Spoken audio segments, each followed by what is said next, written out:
the radical, fundamental principles of freedom, rational self-interest, and individual rights. This is the Yaron Brook Show.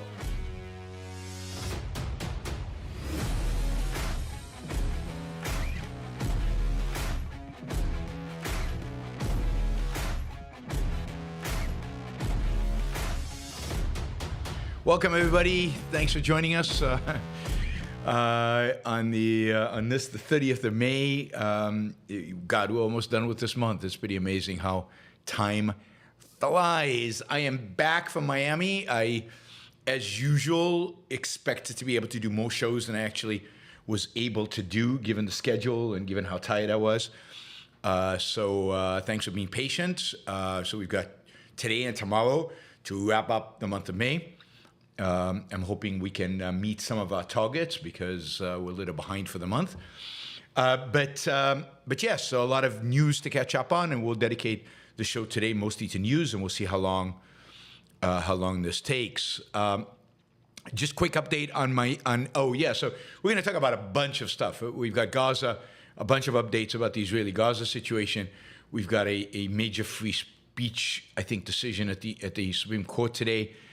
We'll talk about the economy, adjustable rate mortgages, stagflation, stuff like that. Of course, there's Trump's hush money case, where we might hear a verdict during the show. We will see. South Africa had its elections. We don't have final results, but we have an outline of what it looks like. Interesting, different, real change coming to South Africa, at least some change coming to South Africa. We have, we'll talk about U.S. sanctions. We'll talk about Texas elections. We talked about that a little bit last week. Harvard's new policy. God, I've got a bunch of other stuff. Anyway, we'll see how much of it we get through. And we'll talk about nostalgia. When do you think the best time for America was? Really interesting results when they asked a bunch of people that question. Really, really interesting. All right, let us take a look at. Let us start. I'll just remind you, the show is funded contributions from you, and if you're live, you can use the super chat or stickers to support the show. $1.99 to $500. I think the cap is $500. Please use that feature to support the show. As I said, we're a little behind for May, so it would be great if we made it up over the next 2 days. Adam says the 90s. You know what I need to know, Adam, is how old you are. When were you born? I'm going to guess you were born during the 80s. Just a crazy guess. I don't know. Let's see. What are we? Yes, and those of you who are now watching live, please consider supporting the show on Patreon, or on patreon.com, simple, and then just look at the show. And then yaronbrookshow.com/membership. Yeah, 79. Yes, completely consistent with the survey results. We'll get to that. We just did a one-off experiment with Adam, and it turned out that the survey done by the Washington Post, of all papers, is actually correct. So at least Adam fits into the mold of what people think the best decade is. All right, let's see. Where are we going? Yes, let's start with happy to address any issue you want. All you have to do is include it in the super chat. Ask a question in the super chat, just like everybody else. You get priority. You get I answer every single question in the super chat. I address every comment in the super chat. You can insult me in the super chat. I'll actually read it off. So super chat, there it is. Super chat, do it. All right. Let's look at what is going on in Israel. So I think last time we talked, or maybe it was the time before that, earlier in the week, we discussed the Israeli missile attack that killed two senior and one maybe a little bit less than senior Hamas officials in the Gaza Strip, in the south of Gaza Strip, southwest. But as a consequence, at least the Palestinian authorities claim that somewhere between 35 and 45 civilians were also killed, that there was some kind of explosion associated with this. Tents went on fire, and a lot of people were killed. And if you remember, I criticized Netanyahu for apologizing or for claiming that it was a tragic mistake. The accusations against Israel at the time were that they used massive bombs, big one-ton bombs, that they were bombing an area that was actually an area where they had told Gazans to flee to because it would be safe. They were bombing an area filled with tents, with civilians. That's supposed to be, again, in a safe zone for civilians that had evacuated from various parts of Gaza. Well, people have analyzed what actually happened. And shockingly, surprisingly, that's not the story at all, it turns out. And you don't have to, but the Israel actually released some audio of two, Palestinians in Gaza talking and describing what actually happened. And then later, others did analysis, including CNN, not exactly a friend of Israel, did an analysis. And this is the conclusion they came to. Israel actually used two smart, relatively small bombs to take out a facility being used by Hamas leadership, in which these three senior officials were in, and they all were killed. Two small bombs, much, a quarter the size of the many one-ton bombs that was claimed. Two, I think, 250-kilo bombs, so that's quite a bit less than a ton, that were dropped and were very effective at destroying this facility. Shrapnel, though, from this attack, it appears, traveled quite a big distance, about 1 kilometer away. This facility that Israel attacked directly was 1 kilometer away from the tent city, the tents, the place which Israel had declared a safe zone. So they were not bombing the safe zone. The safe zone was actually quite a distance away. It was 1 kilometer away. But it appears that shrapnel from the attack, traveled that distance and hit a ammunition depot or a fuel depot or some combination of fuel and ammunition of Hamas, which was placed, guess where? Right in the midst of the tents. That exploded, and indeed that explosion is what led to the civilian deaths in the tent encampment. It was not Israel's bombs. It was ammunition that Hamas purposefully keeps close to civilian populations so that Israel doesn't attack it directly. And in this case, it got accidentally ignited, it blew up, civilians died, and that is the nature of war. I mean, no matter how they would have died, they would have been the fault of Hamas. No matter how they would have died, it would have been the fault of those who initiated force and those who hide behind the civilians. But here it's literally the fault of Hamas for keeping this so close. Now, how shrapnel flew a kilometer, I don't know. CNN analysis.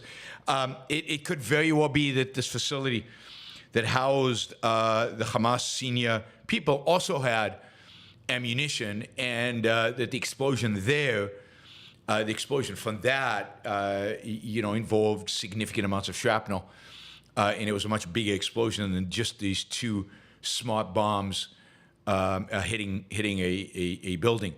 But the reality is that the facility that was bombed, the tent city that blew up and killed the civilians, the distance between the two, and you can find satellite photos of this online, is about 1 kilometer. So I guess the alternative to that is if it wasn't shrapnel, then Hamas just set it off in order to kill its own civilians, in order to gain a PR knock against Israel. Wouldn't put it beyond them, but that's at least not the story being told right now. Anyway, not Israel's fault, Hamas's fault. Israel, in my view, sadly and unfortunately, takes unbelievable care, I would say, to the point of self-sacrifice, self-sacrificial care in not harming civilians, self-sacrificial care in making sure civilians are not harmed, in only attacking, officials of Hamas, militants, men of Hamas fighting age, in trying to avoid civilians. That is impossible. And indeed, as we've seen, as many people have reported, fewer civilians are dying in this conflict than any other urban warfare conflict ever, particularly if you take into account the amount of explosives being, so per kilo of explosives sent into the Gaza Strip, fewer civilians are dying than in any conflict in history. Nobody cares. It's genocide. 36,000 people, of which probably about somewhere from 40 to 50% of Hamas, a bunch of them beyond that are male, therefore could be Hamas, could be late teens and classified as children, still be Hamas. So a good estimate is well above 50% male and Hamas fighting age. So the civilian casualties are relatively low in the teens of thousands. But if you think about the conflict in Syria, where hundreds of thousands of civilians died, hundreds of thousands, did anybody care? Has anybody condemned the Syrian regime or the Putin regime, the Russian regime, which carpet bombed whole civilian areas, destroying whole cities and killing thousands upon thousands of people indiscriminately for nothing, over what? Surprise, surprise, Israel is going to be attacked, vilified, no matter what it does, no matter how careful it is. And by being as careful as it is, it's extending the war, making it worse, giving its enemies more and more opportunities to go after it. All right, some other stories from Gaza. Israel now has control over the entire, what's called the Philadelphia corridor. I don't know why it's called the Philadelphia corridor. I have to look that up. But this is the corridor that basically goes along the Egyptian border. So it's the entire Gaza-Egypt border. It goes from the border with Israel to the Mediterranean Sea.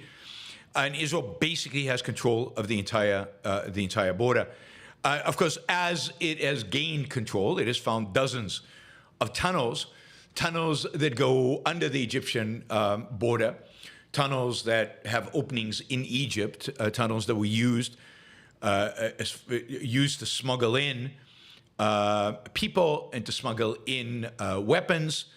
Hopefully, they haven't been used to smuggle out hostages and smuggle out senior Hamas people, but certainly these tunnels have been used to smuggle things in.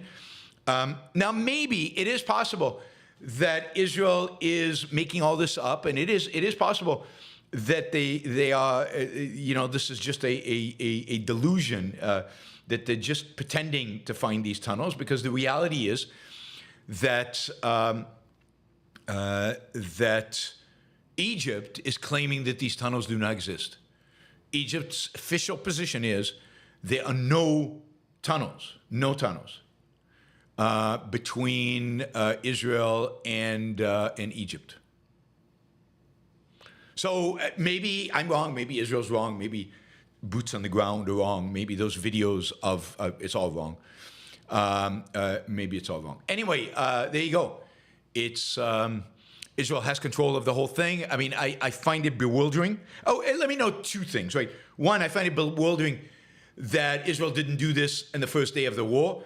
That is, it seems to me that this should have been the first priority. Cut the Gaza Strip off from Egypt, cut it off from its supply chain, destroy all the tunnels leading into Egypt. That should have been number one. I don't understand strategically why they went for northern Gaza instead of going for southern Gaza to begin with. If they'd gone for southern Gaza, they would have basically had them surrounded. So I don't know. They were afraid of Egypt's response.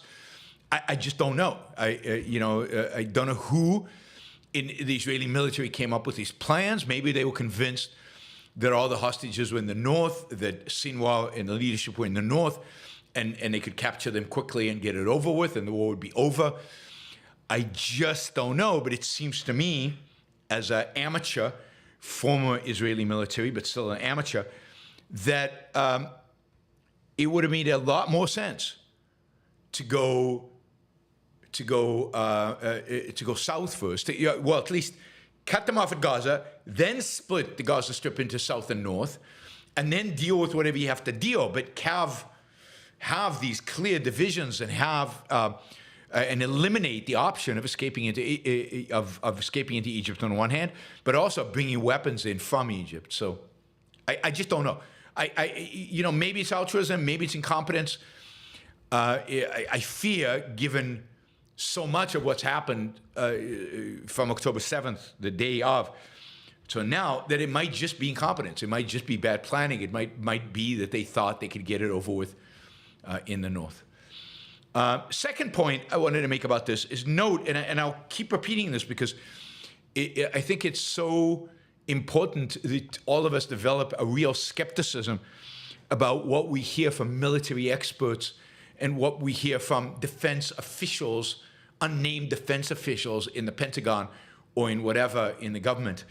But remember, before Israel went into Rafah, over and over and over and over again, how we were told how difficult this would be, how many civilians would die, how this was really a catastrophe. Israel couldn't evacuate a million people.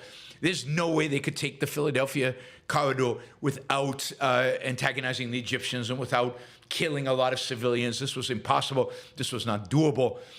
Indeed, before Israel ever entered Gaza, we were told Israel is going to suffer thousands of casualties.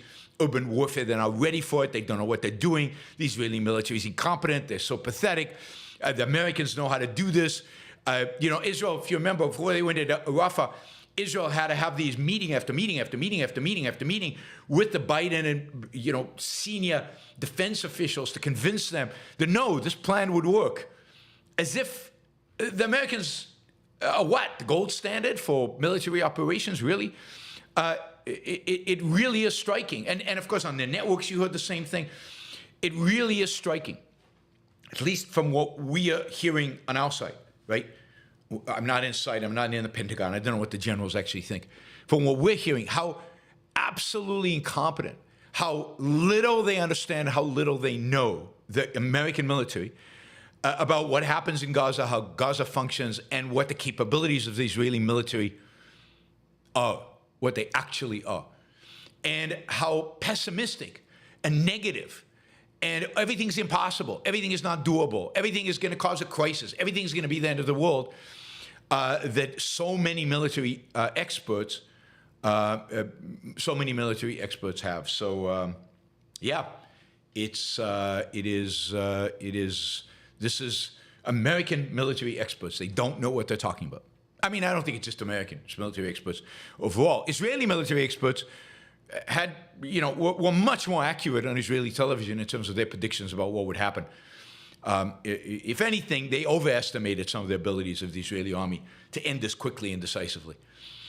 Let me just repeat, I've said this before, if you want to ask a question, make a comment that you want me to read out loud, that you want me to actually engage with, this super chat is available.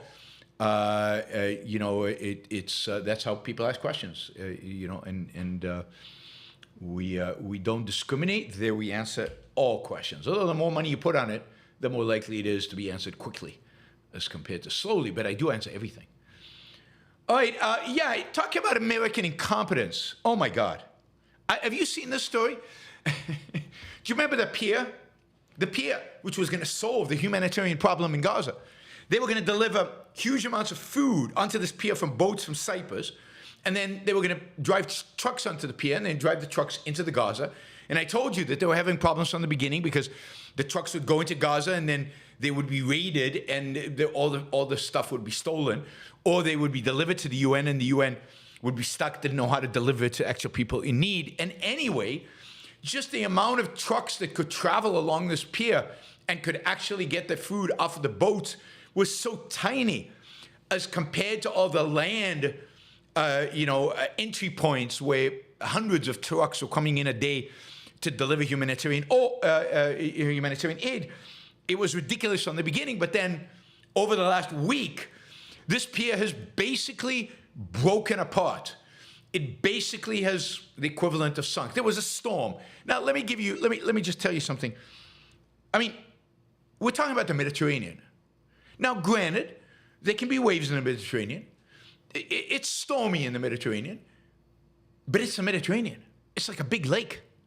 It's not the Atlantic Ocean. It's not the North Atlantic. This is not the Pacific Ocean. There are no hurricanes in the Mediterranean. The waves, you can't surf because the waves are too small. There's no big surfing place in the Mediterranean. It's not like the Atlantic. And yet, this pier couldn't withstand May usually the Mediterranean is like a lake. It's like glass. It's my favorite time to go swimming in the Mediterranean, at least on the Israeli coast, the Gaza coast. It's just completely flat like a lake. You can swim out. It's beautiful. It gets a little rough in like July, August is when the sea gets rough. But in May and in September, October, it's just like glass. And there was a storm. It rained and there were waves, which is not typical of May. And the pier broke apart. And it drifted off to Israel in the north. And some of it just became incapacitated right there and then. And you know how much they spend on this pier? Your tax money. Your tax money for humanitarian purpose. You can't say this is aid to Israel. Oh, the United States should stop aid to Israel. Absolutely. But this is an aid to Israel. Right? This is an aid to Israel. This is humanitarian aid. This is your tax money being used for humanitarian aid. And $350 million for a pier that cannot survive a little storm in a teacup called the Mediterranean, for a pier that can't deliver significant amounts of aid anyway. 1,000 American troops helped build this pier. At least 2 of them have been injured and are in emergency care because, during all this. What the hell? This is how we spend our money, our troops. There was a anti-missile facility on the pier because Hamas was trying to blow it up. Hamas, who is the beneficiary of American aid, was trying to blow it up. So anyway, there you have it. American, absolute, unbelievable American military incompetence. One wonders when they go up against the Chinese military. Let's hope the Chinese military is more incompetent than American. Anyway, $350 million, a few waves, and it's gone. It's literally gone. And they're going to fix it because, God forbid, we stop the humanitarian aid. So if we have to pour another $350 million into it to fix it, so be it. Money doesn't count, right? It doesn't count that you spent any money if it's less than $1 billion. Right? It's like insignificant, right? All right, so I'm urging this guy to ask a question in the chat, and this is a response, where's the response? Anyway, I will never pay to hear you spew propaganda and lies and hypocrisy. Your evasions on these topics are proof enough that you are blinded by tribalism. That's fantastic. So why are you here? Because I'm going to spew a bunch more propaganda and stuff. Why do people, this is the great, intellectual, psychological mystery that maybe one day I'll be enlightened by. Why do people who hate everything I have to say, who think I'm a tribalist and a spewer of lies and propaganda, why do they come to the chat? Why do they participate in the chat and come and listen to the show. Why do they waste their time? I mean, clearly they're not egoists, because I don't know any egoist who would waste this time on somebody who he thought so lowly of. Maybe because they think you guys are going to be convinced by the spouting of nonsense that they engage in on the chat. Anyway, as I said, if he becomes disruptive, I will block him, as I have others. We want a clean chat, but it is. I just find it entertaining that people keep coming back. They keep coming back to hear my tribalist propaganda. All right. I have told you from the beginning, right from October 8th, I've told you that Netanyahu's primary objective in life, including in this war, primary objective is to make sure he gets reelected. He wants to be in power. That is his goal in life. It really seems to be his only goal in life. Who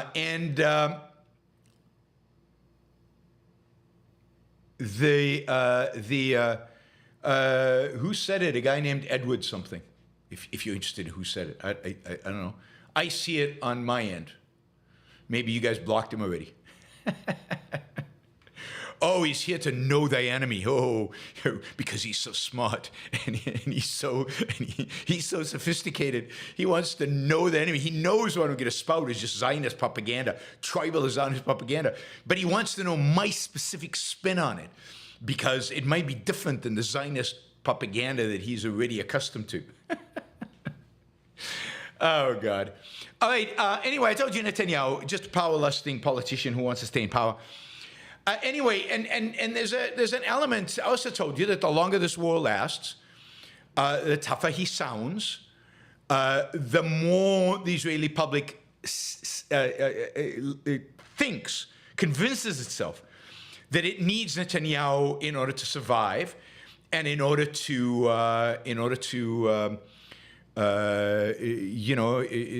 Netanyahu in order to win the war, that the war's not winnable without him, that he is the representative of the tough Israeli, that he is going to win this, and so on and so forth.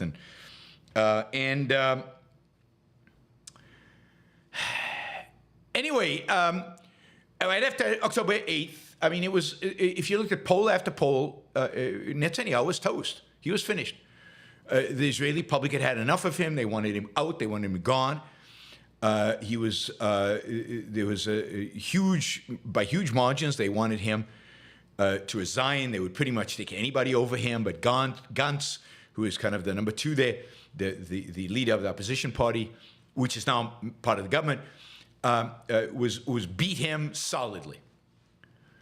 But as time has gone on and nothing gets resolved, interestingly enough, politically and psychologically, Israelis become more dependent on Netanyahu. As they become more dependent on Netanyahu, they believe somehow that he is ultimately their savior and only he can win. And now in head-to-head competition between him and Gantz. Now, I'm no fan of Gantz. I mean, I hope he's not the next prime minister.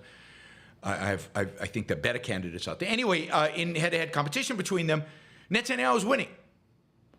The Likud party, his political party, comes in second to Gantz's party, but it's dramatically closed the gap. Again, it was being wiped out just a few months ago and being blamed for what happened on October 7th, as it should have been. And now it looks like there's a chance, not a crazy chance, a very realistic chance, that if Netanyahu could drag it out and have elections maybe next year, that he would actually win the election. His party could be the largest party.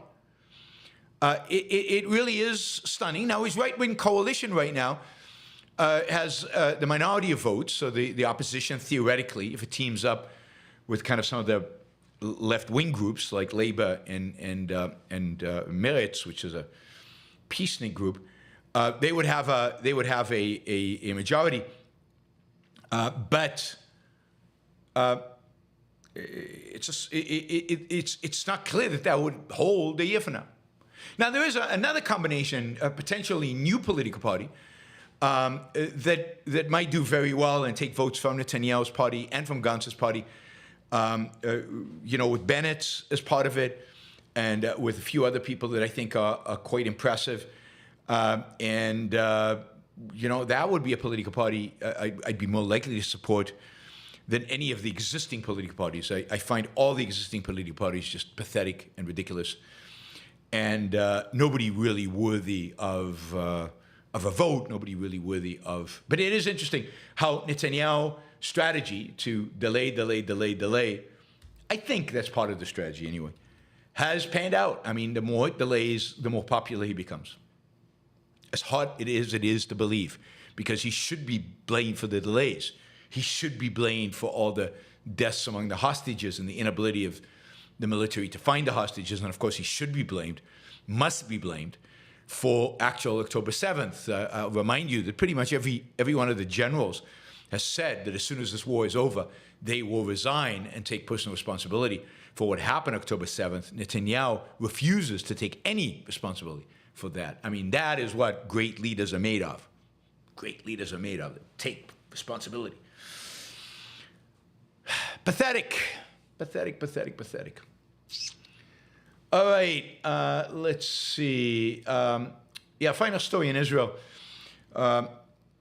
Israeli embassies are being attacked around the world, in Europe in particular.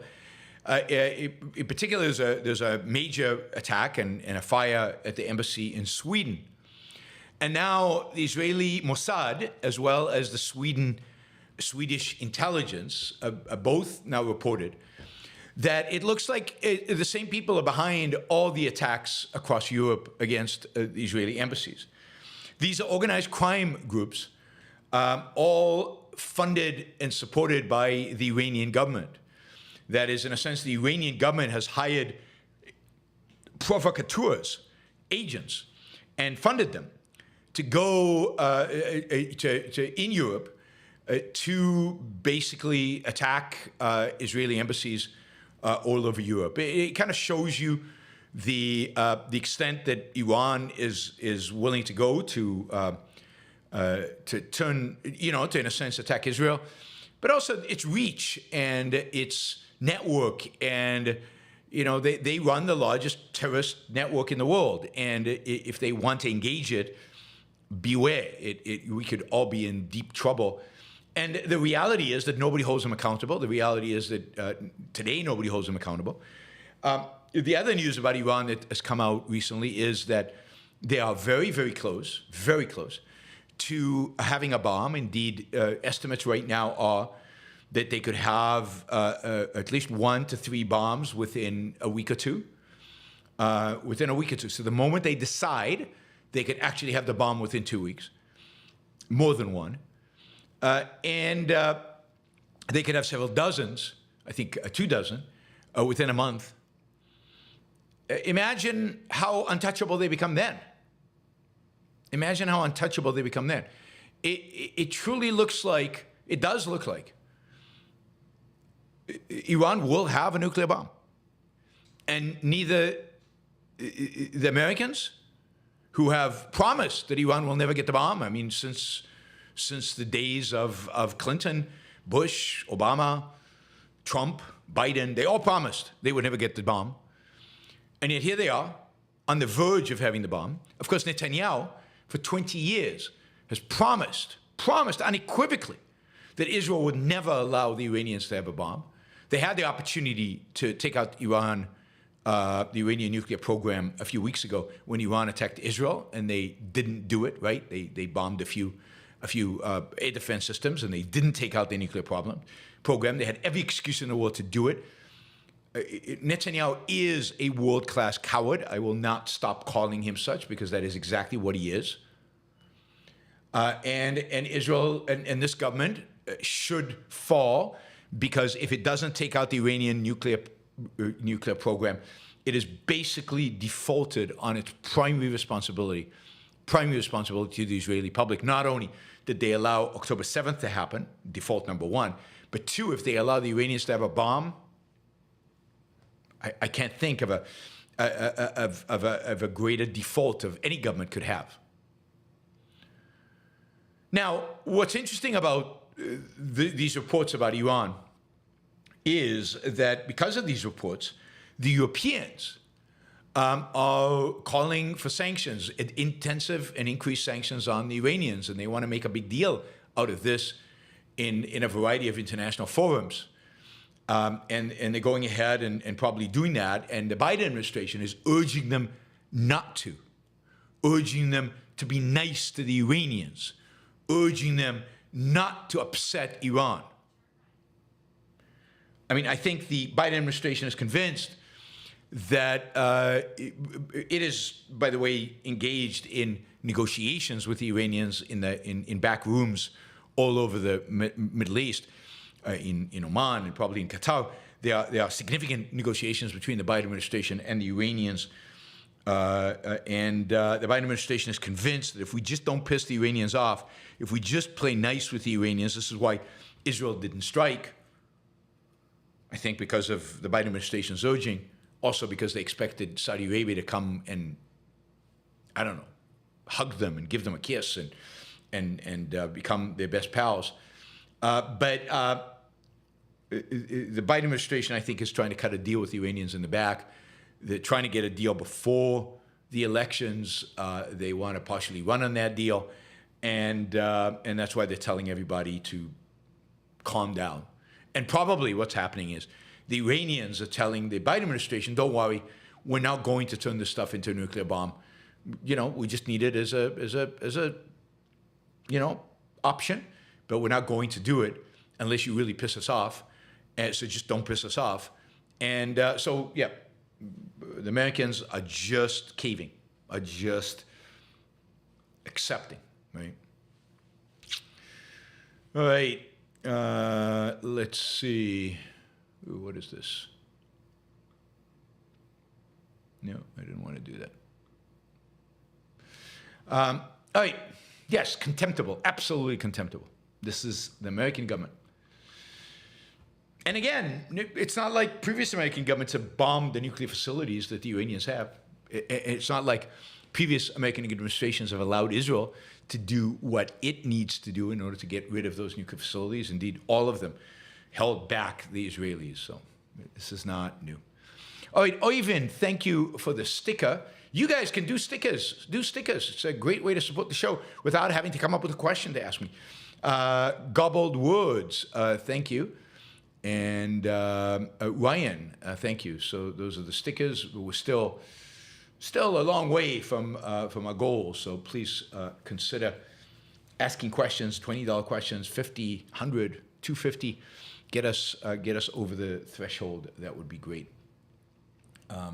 Also, if you guys could go to Twitter, x.com, as it's called, let people know. Let people know that that the show is on right now. That the show is on right now, and they can come and tune in. We can certainly, I think, if we did that, if you guys did that on a regular basis, we definitely get more watches. It is being streamed on Twitter, and those of you watching on Twitter, and you'd like to support the show, come on over to YouTube, and help us out here with some questions and super chats and stickers and stuff. Mary Aline, thank you. $20 from Mary Aline and 10 from Charlie. Thank you, guys. Really, really appreciate the support. All right. A pretty, I think, significant ruling today. It's not a ruling so much, but as a willingness for case to move forward, which I think has real ramifications, very positive ramifications for the future here. Sorry, the stories here got kind of scrambled. But this has to do with the fact that the National Rifle Association, based in New York, I think they filed from bankruptcy or something, but this is pre that. Anyway, National Rifle Association was based in New York, and it turns out that New York State's top financial regulators pushed banks and insurance companies to stop doing business with the NRA. Now, this is just horrific. So they're using the banking system to control or to eliminate groups that they don't like.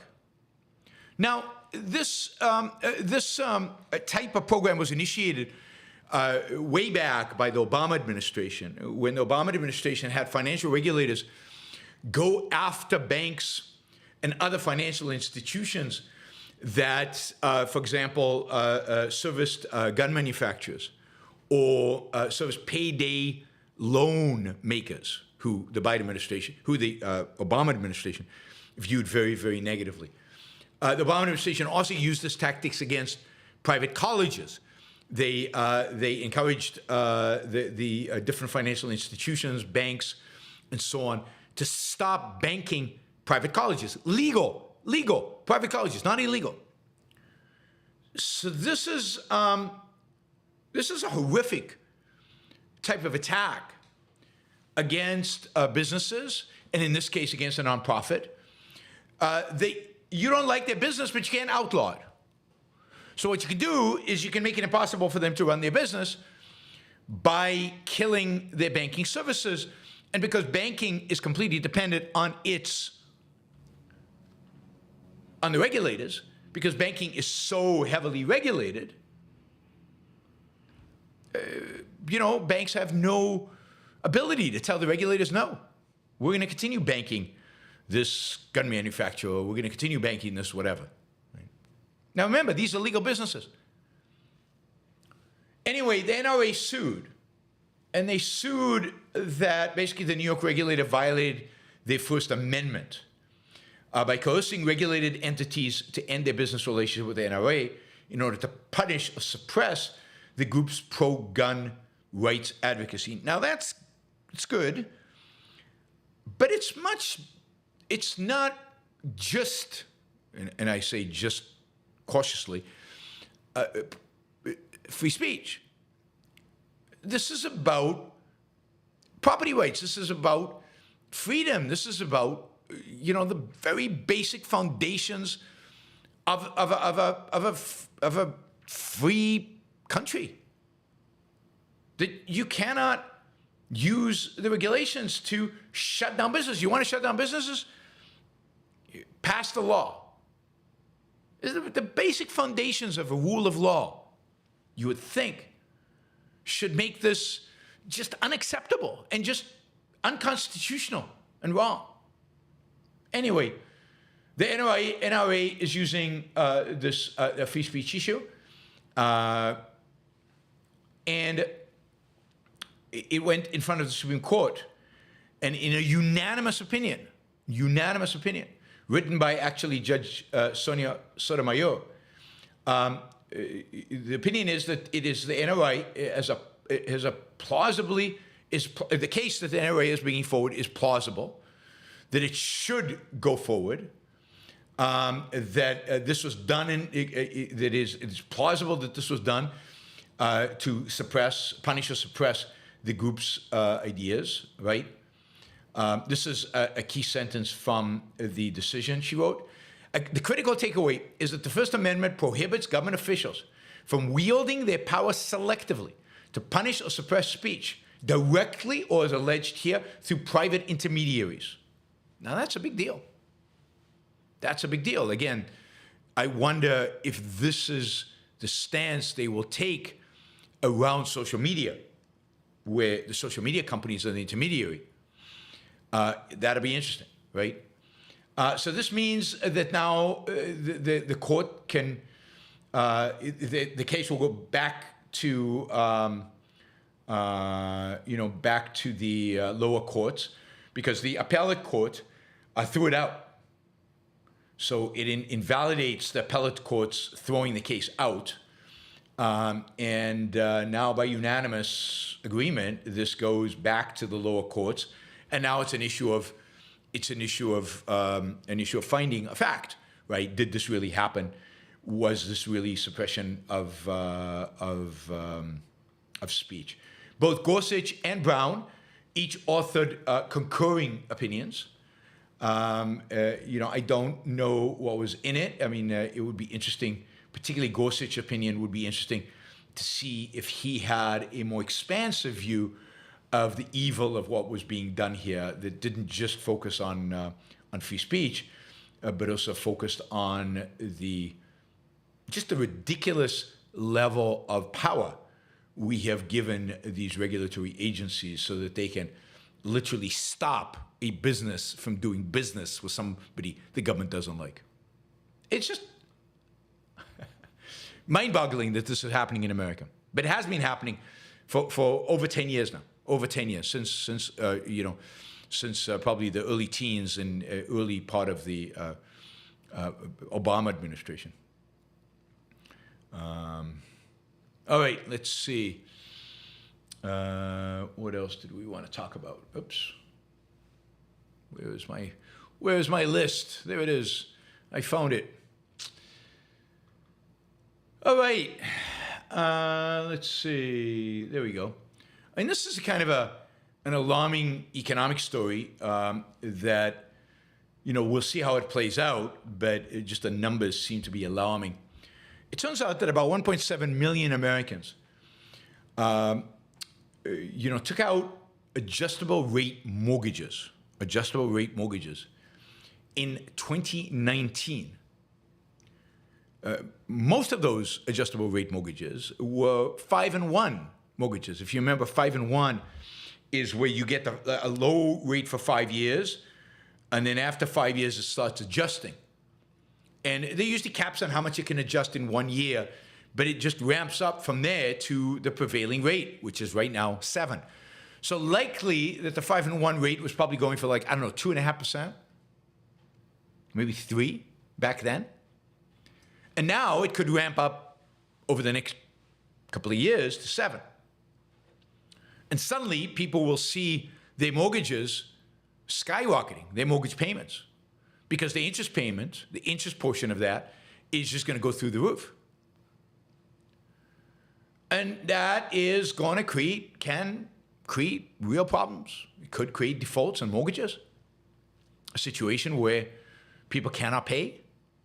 Suddenly, the house that they bought, they thought was affordable, is not affordable anymore.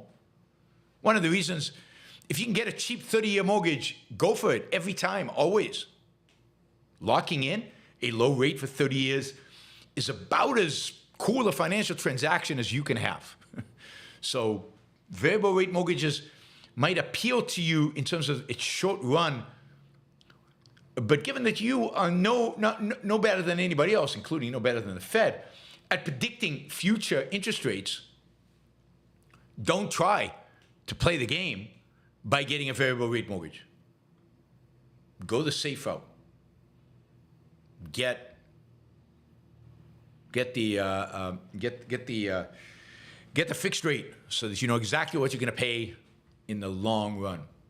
Anyway, this is a little worrisome in a sense that now homes values have gone up, so people are not going to be underwater. The real question is, are people going to have the money to pay? And it's not like they can refinance. Maybe they can refinance, but the challenge is going to be, again, that rates are very high.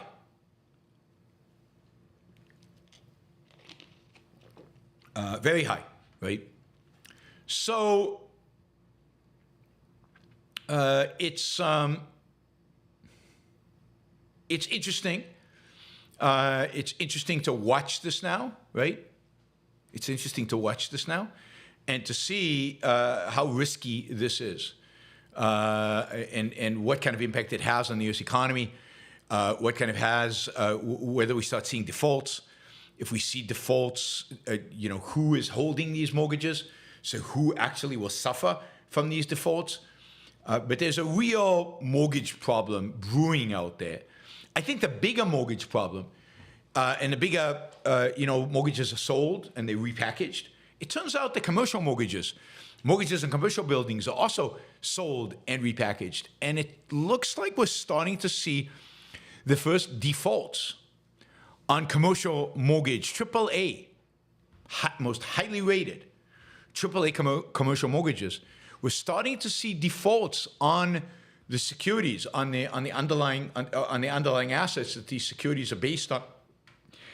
it isn't quite like the beginning of the great financial crisis, but there's no question there are elements that could be similar. The dramatic decline in the value of commercial real estate, which is going to lead to defaults on a lot of commercial debt, will impact banks, will impact a lot of private lenders, and is going to impact a lot of these repackaged securities. It's going to be interesting, and it could be quite a bit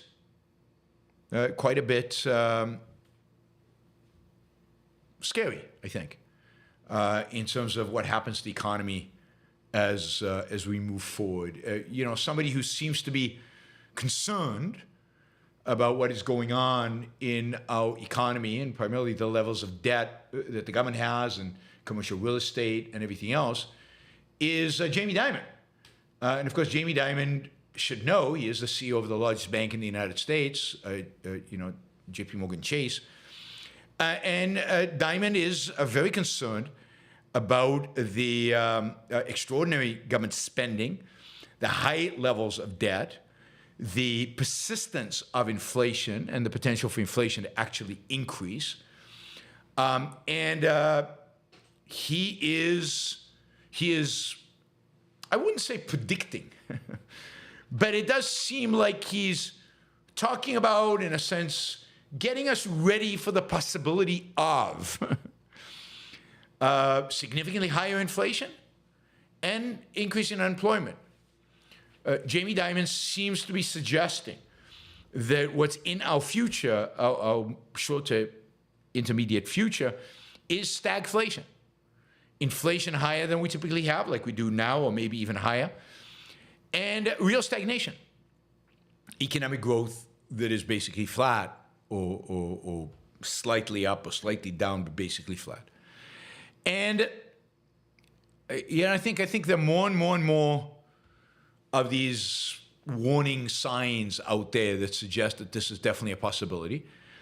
You could compare it to the 70s, and in many respects, yes. In some respects, it's much worse than the 70s. It's much worse than the 70s because in the 70s, we didn't have nowhere close to this amount of debt, particularly on the government's balance sheet. The government was relatively deficit-free and relatively low national debt. Today, national debt is completely out of control. Now, it is true in some realms where the economy was much more regulated in the 70s. In other realms, it was much less regulated. So it's hard to make the comparison. But it does seem like there's a lot of similarities. And I have to say, government debt, this government debt that we have should be a real massive, huge concern. And I'm worried about the U.S. economy. And I'm usually one of the more optimistic people about these things, but I am worried about the U.S. economy. I'm worried about where it's heading. I'm worried about all of us and how it impacts our lives and actually what happens. All right, guys, we've got, let's see. Yeah, we've got like 7 minutes to make our $250 an hour goal. So, we've got what, $31 to raise in 7 minutes. Should be doable. $5 a minute, something like that. All right, let's see. Yeah, we're all, I'm sure you are, certainly I am, all sitting here, bated breath, waiting for the jury in the Donald Trump hush money case to come back and tell us, is he guilty? Is he innocent? What exactly is going to happen? It is fascinating. It's going to be fascinating primarily because of the politics of it. It's just going to be fascinating how, I guess, the justice system, in a sense, works. This is kind of a ridiculous. The whole case was a little ridiculous. I don't think there's any question about the facts. There's no question about the fact that Donald Trump paid these two women hush money. There's no question about the fact that they tried to change their counting of it to make it look like something else. The only question is, is that a big deal? Is that important? Is that, kind of who cares, right? Is that a big, the facts are all exactly as the prosecution claims. It's more that, is this criminal? Is this a misdemeanor? Or is this really a crime? It probably isn't. But we will see what this jury finds. And then if it's appealed, my guess is Trump will not go to jail because it'll be immediately appealed. The appeal will be delayed. And who knows how the appellate court will rule, and then it'll appeal again. And by the time it's all settled, and by the time they figure out what exactly is going on, by that point, then it's going to be he's either going to be president and he'll just pardon himself, or whether that's legit or not, he'll do it, or he is not president, and then who cares, right? Who cares? And it's the other part of this which is pretty funny, is, and this is true of all the cases that Trump has seemed to be fighting, his lawyers are really pretty bad, right? So everybody's kind of bewildered by the defense and bewildered by why they're making the arguments they're making, and this isn't that complicated, and why they're doing what they're doing, and it really is kind of funny. I find it hysterical that Trump is so just incompetent. I mean, he has the money to hire really great lawyers. Of course, remember his personal lawyer for years was Michael Cohen, a crook, somebody who's self-identified a crook, and somebody who's turned against Donald Trump. But this is the quality of lawyer that he has to defend him. And as a consequence, he didn't put even up a particularly good defense. So, we will see. Of course, everybody's making arguments about, the closing arguments were corrupt, or this is corrupt, and there's no crime here, and all of that. And that'll be dealt with in appeal, and the appeal might go all the way to the Supreme Court, and they'll make the decision. But the whole thing is that the whole thing is kind of funny, right? Yeah, I mean, to the extent that we have basically, politicized the legal system, yeah, okay, that's bad, although I have a feeling it's been like this for a long time. But I just find it, Donald Trump right now has to sit in the courthouse. He has to be in the courthouse while the jury deliberates, right? He has to wait right there just in case they need something, or just in case they come back with a verdict. Can you imagine what a torture this is for Donald Trump to sit in the courthouse fuming about this case and just going apoplectic and waiting for this and wondering what will happen and strategizing, and he's supposed to be running for president and all that. I know I shouldn't be finding this amusing. It's disgusting from so many different reasons. The main one being that Donald Trump is even a candidate for president. But I find it amusing and entertaining, just that thought. Couldn't happen to a nicer guy. Let's see. We're kind of almost there, right? $18. $18 gets us to where we need to be. For the first hour, we still got a long way to go. Long way to go after that. But 2 minutes, $18. All right, let's see. Hong Kong. Going from the ridiculous to the ridiculously sad and really frustrating and just depressing. This is really depressing. Hong Kong's High Court, Supreme Court of Hong Kong, has just convicted 14 pro-democracy activists Thursday of taking part in a conspiracy to subvert state power. This is the largest national security case to take place since China came in, or really in the history of Hong Kong. But this is all based on the law that China passed and that Hong Kong was forced to embrace. The three-judge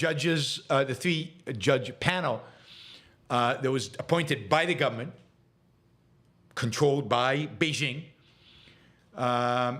basically found 2 activists not guilty, but 14 guilty.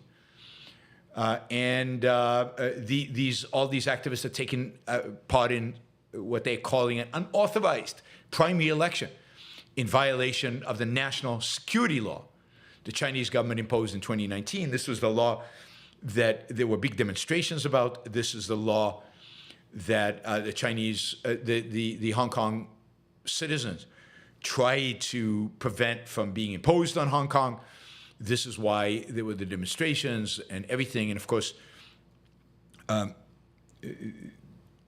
China imposed this law. And then when the world was busy during COVID, and they knew that, I guess they knew that Donald Trump wouldn't do anything, and he didn't, basically came in during 2020 and took the island over. And now Hong Kong is basically a complete part of China. It is no longer an independent place. It is no longer has the freedoms that it once had. It really is depressing. I mean, Hong Kong was one of the greatest, best, most exciting, most dynamic, and freest places on planet Earth. And just like that, with no opposition from the American government, no comment, no standing up for them, nothing. Just like that, they lost that freedom. It all went out the window. So yes, China continues to prosecute those brave individuals who were fighting for their freedom during that period of time. All right, let's see. All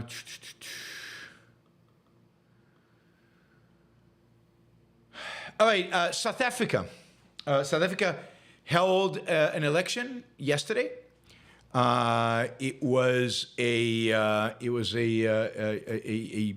monumental election because it is probably the first election since the end of apartheid in which the ANC, the African National Conference, the political party that Mandela was part of, the political party that fought for equal rights for blacks in South Africa, and that political party has basically controlled the government in South Africa since the fall of apartheid in the early 1990s. They have won overwhelming majorities, often over 60%, certainly over 50%. The parliament then elects the president, so it's been an ANC president throughout this period. ANC has been, they are leftists, not quite communists. There is a communist political party in South Africa. They're not quite communist, but they are rabid leftists. And much more important even than being leftists, they are unbelievably corrupt.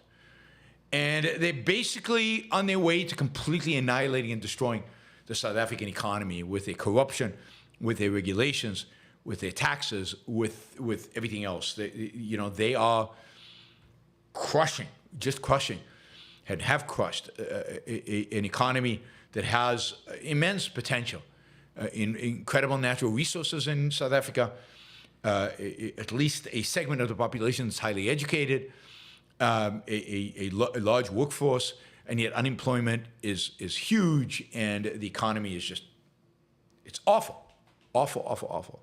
Crime through the roof, one of the most violent places in the world. Anyway, the election was held yesterday, and for the first time, it looks like ANC will not achieve 50% of the vote. They will not have a majority in parliament.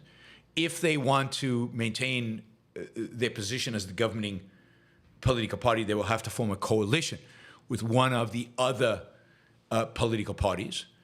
There seem to be 3 political parties that have been in the opposition. Well, 2 that have been in the opposition, one new political party, that they could potentially form a coalition with, but it's not going to be easy. And again, they're not used to it. They're used to doing whatever they want to do. The largest opposition party is called the Democratic Alliance. The Democratic Alliance is the most market-oriented, the most free market-oriented of the political parties. They're not exactly free market, but they're in that direction, right? They're certainly, they're not socialist. They are to the free market side of the ANC. They will be the second largest political party in South Africa. Then there is the Marxist economic freedom fighters. They want to nationalize everything. And land, banks, mines, all the mining, all the natural resources, they want to nationalize the whole thing. And they are the third largest. And then there's another political party, it's about the same size as this Marxist party, of Zuma, who used to be president and used to be a member of the ANC, who has politics very similar to the ANC, but who the ANC and him have fought. So whether they can form a coalition is not clear. Anyway, I think it's good, not just good, it's excellent that the ANC does not have a majority. However, I doubt that this is going to change anything in terms of South Africa. The only hope is that the ANC can somehow form a coalition government with the Democratic Alliance, and that the Democratic Alliance pushes them to embrace more market solutions. Hard to believe the ANC would budge about that. I don't think, if they align with the Marxist group, then they'll get more socialism, you get nationalization, and the economy will just fall off a cliff. It's not clear what Zuma will do. We'll just get more of the same, and the same kind of corruption, because Zuma was as corrupt as anybody. It really is, it's good, and yet tragic that in spite of this relatively good result, South Africa is screwed.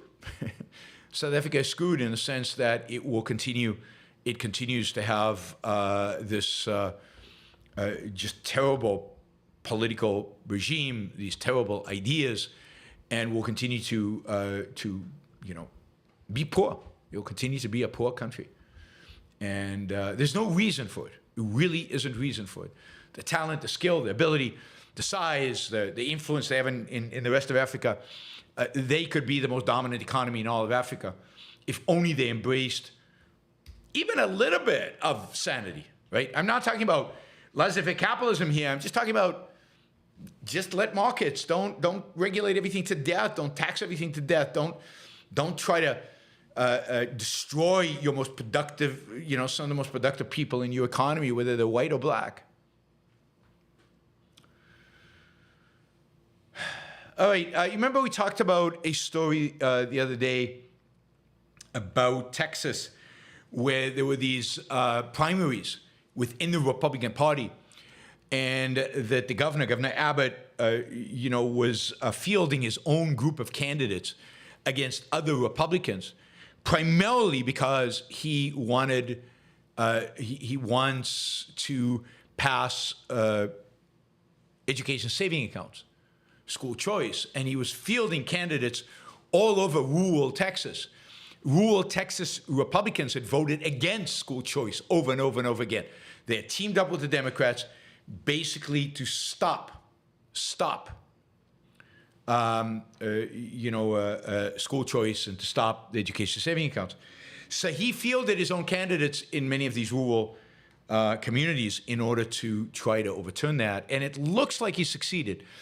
That is, the elections, I think, were held yesterday or Tuesday, and it appears that there is now there will be in the new Texas legislature, there will be a majority, there will be enough Republicans to constitute a majority in the legislature for school choice, which is great news for Texas, great news for the kids and the parents of Texas.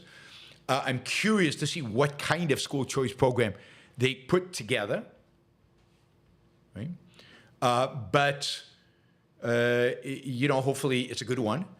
But it really does appear that it's moving in that direction. Now, I guess the negative part of it, the bad part of it, is a lot of these candidates are also kind of wacky, alt-right, crazy people. So, who knows what else Texas will do. But at the very least, I'll get maybe the most important of all regulations passed. And that regulation is this regulation that, well, not regulation, the most important law that they can do is, this freedom in education, some kind of way in which they can, again, education saving accounts, the best way to reform education right now. And if Texas embraces it, that's a big state, lots of kids, and if that experiment can work, this will spread everywhere. It's already embraced by many states, but none of them have done it, at least as far as I know, maybe with the exception of Arizona. None of them have done it right, all out, completely.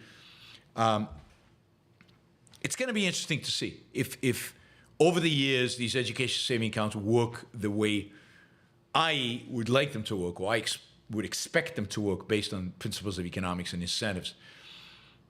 We'll see. We'll see. Reality will determine.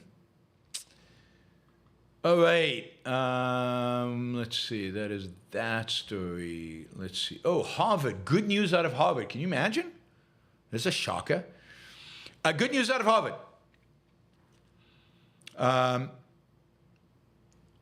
Harvard announced, I think it was 2 days ago, that it will no longer take positions on matters outside the university. That is, it will not take positions on politics. It will not come out and say, like it did after the George Floyd incident, that there is systemic racism in the country and they and everybody else should apologize for it. Now, we'll see if they live up to this. I'm really curious. If it's a leftist cause of real importance, whether they stay quiet about a domestic leftist cause. But it appears that they have decided to stay out of it. They just issued a report. The report says, among other things, quote, "In issuing official statements of empathy, the university runs the risk of appearing to care more about some places and events than others. And because few, if any, world events can be entirely isolated from conflicting viewpoints, issuing official empathy statements run the risk of alienating some members of the community by expressing implicit solidarity with others." This came out of a university institutional voice working group that was made up of 8 faculty members. They issued this report, and they will not be making statements of empathy with anybody. Now, it'll be interesting if that is true inside the United States as well, not just outside of the United States. That'll be interesting to watch and to see, right?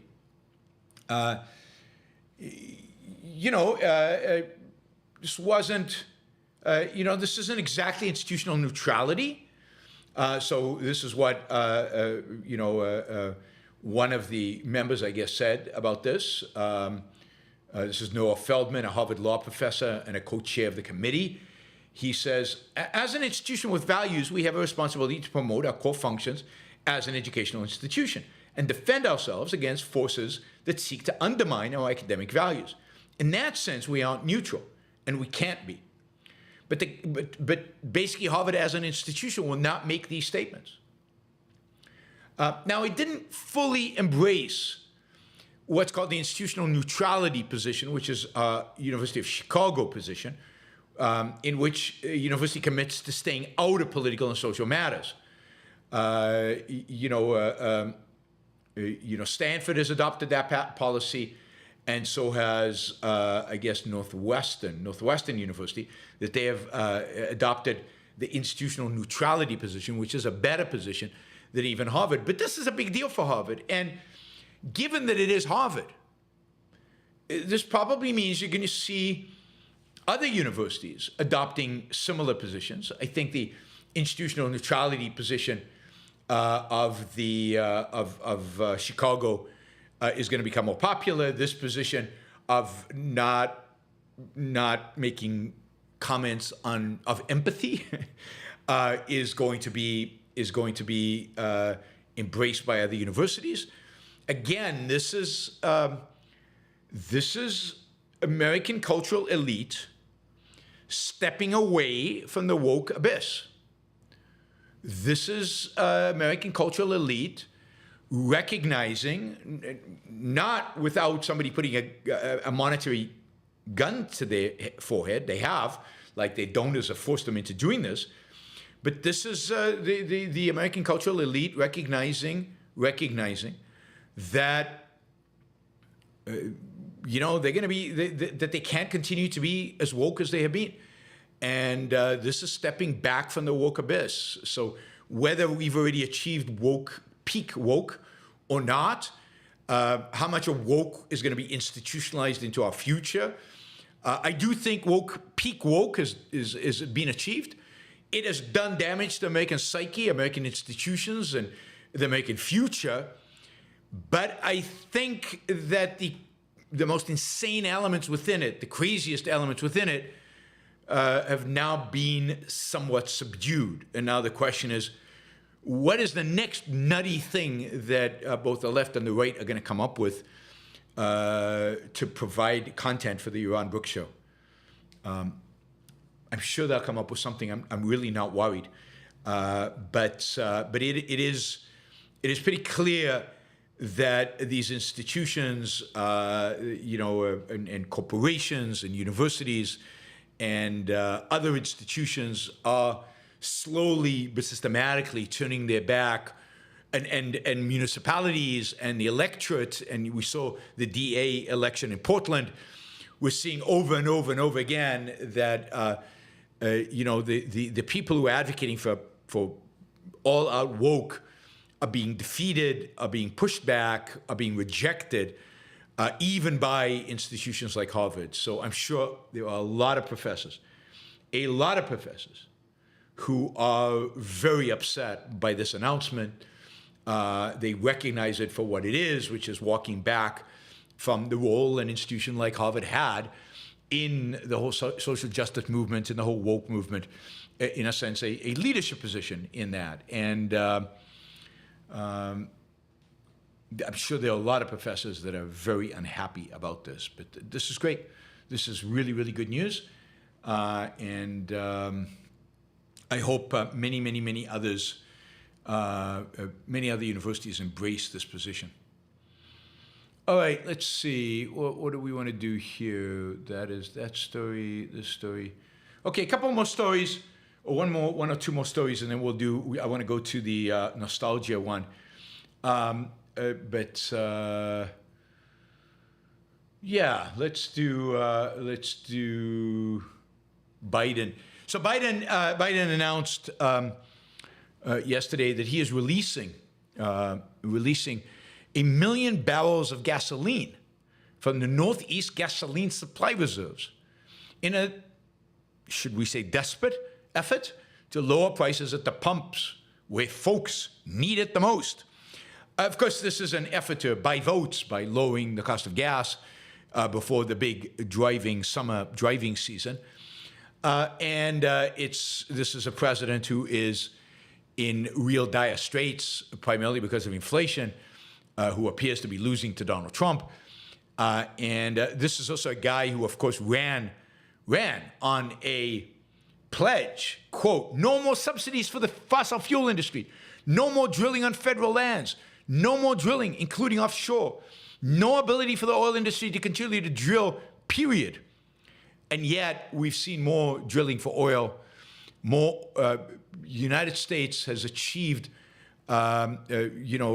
more barrels of oil production during Biden's administration than any period in all of American history.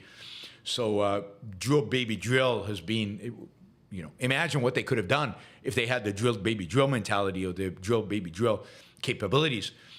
But yes, he is releasing gasoline, even though he's against gasoline. He hates gasoline. He wants us all to drive electric cars because he wants the prices to come down. Now, it turns out this story is partially electoral manipulation, but also it's stupid to store gasoline. Gasoline is very expensive to store, much cheaper, much easier to store crude oil. And most of the strategic reserves that the United States are strategic reserves where crude oil is what is being stored. This was done, I guess, after one of the big hurricanes, and there was a shortage of gasoline, and they created this But this storage facility, the Northeast Gasoline Supply Reserve, it looks like it's going to be closed. So this release is not really a release. It's really a closure. They're not going to refill it because it doesn't really make any sense to have a reserve of gasoline. This gasoline is going to be sold. There's going to be an auction. So companies will buy the gasoline from the reserve and flood the markets. So this is not a rotating the inventory. This is just getting rid of it. It just doesn't make any sense to store gasoline, and so gasoline. So they're just not going to do it anymore, and they're going to get rid of. As far as I can understand, is from what I read the news, they're going to get rid of this. Interestingly enough, most reports don't tell you that. They don't tell you they're getting rid of it. They position it more as a political story, which it is, but they only focus on that. They ignore the other part of it is that after I think 10 years that this has been around, it just doesn't make any sense to keep it in inventory. All right, what else? Yes, just an interesting piece of news on a science front. In the University of Cambridge, they have now developed a scalable method for producing low-emission concrete. Something like, I don't know if you knew this, I didn't know this even though I'm a civil engineer, something like 7.5% of all global human-caused carbon emissions are a result of the making of concrete, the use of concrete. Now they have a way to make concrete that doesn't evolve or involves a fraction of the amount of carbon being emitted. If carbon emissions is a problem, which is a huge if, this is the way to solve it. Science. Science, right? Ways to do things more effectively with less waste, in this case, less carbon emissions. Hopefully, and I assume they know what they're doing at Cambridge University, although who knows? It is the home of, I think it's the home of, is it the home of Isaac Newton? Is it Oxford or Cambridge? I think Newton was Cambridge. I think Cambridge is the place where the scientists are, right? Anyway, hopefully the concrete is just as strong. It would be kind of sad, tragic, pathetic if the carbon-free concrete started buckling and failing, buildings started falling, and so on. So that would be interesting. That would be interesting. But I'm assuming they know what they're doing, but maybe I shouldn't be assuming that. The mentality of let's get rid of carbon maybe dominates any other consideration is quite possible. Anyway, I found this story kind of interesting, and you can do with it as you will. So I'm not sure who did this survey. YouGov does this survey, and they asked 2,000 adults which decade had the best and worst music, movies, economy, culture, morality, all of that. 2,000 adults. There are 20 measures, right? Let's see, best cuisine, best economy, best fashion, best movies, best television, sporting events, radio programming, best music, happiest families, most close-knit communities, the least amount of war, the best work-life balance, let's see, the most moral society, the least political division, and the most reliable news reporting. That one's interesting, right? So they asked them, and they, and it's interesting to see the split between Republicans and Democrats, of course. That was kind of interesting. So, for example, and of course, this is not really controlled for age, because it turns out age is the most important thing here. So my guess, just looking at these numbers, is Republicans here in this sample are older than Democrats, but I'm not sure that that's the case, but that certainly looks like it from the data. Anyway, happiest families. Well, Republicans, clearly the 50s, right? Republicans generally think the 50s were bliss. Democrats, 90s. 90s were the happiest families. Generally, though, the 2020s are doing pretty well, both in Republicans and Democrats, on an uptick. They bottomed in 2010, and they're kind of getting better in 2020. The least crime, Republicans, 1950s. Democrats today. It's neither. The least crime was about 10 years ago. It was the 2010s. Democrats are much closer than Republicans in terms of crime. The most close-knit communities. Republicans, 50s. Democrats agree, also 50s. Most moral society. Republicans, 50s. Republicans are so predictable and so boring. Democrats, now is the most moral society. The least political division. Republicans, the 80s under Reagan. Democrats, 90s under Bill Clinton, I assume. Most reliable news reporting. There's one for you. Republicans, the 50s. Democrats, today. Today is the most reliable news reporting. That's pretty funny. But then once you start breaking it up by age, that's when it gets really interesting. And here's the conclusion the study finds, which I think is really true for certain things that I know. But this study, again, to the extent that you can generalize from a sample of 2,000 people, this study looks pretty interesting. Okay, so basically, when do you think the best times were? Just best times. If you aggregate all of those, when are the best times? And it turns out that people think that things were best when they were 11. When they were 11 years old. So if you divide people by age, if they were born in the 80s, they think the 90s were the best period of time. If they were born in the 90s, they think the 2000s were the best period of time. If they're born in the 60s, they think the 70s were the best period of time. Now, why 11? You know, it's a range, right? It's not exactly 11, but why 11? 11 is basically pre-teen, pre-consciousness, pre-rebellion. You're never going to say that the best period ever to be alive was when you were a teenager. Nobody is that crazy and weird. Nobody, right? Your teenage years are generally a time of distress for pretty much. How many of you had a well-adjusted, happy teen period, like late teens? It just doesn't happen. So, it's not going to be the teenage years. And before like age 11, you're not really conscious and not really conscious of the world, so you wouldn't know.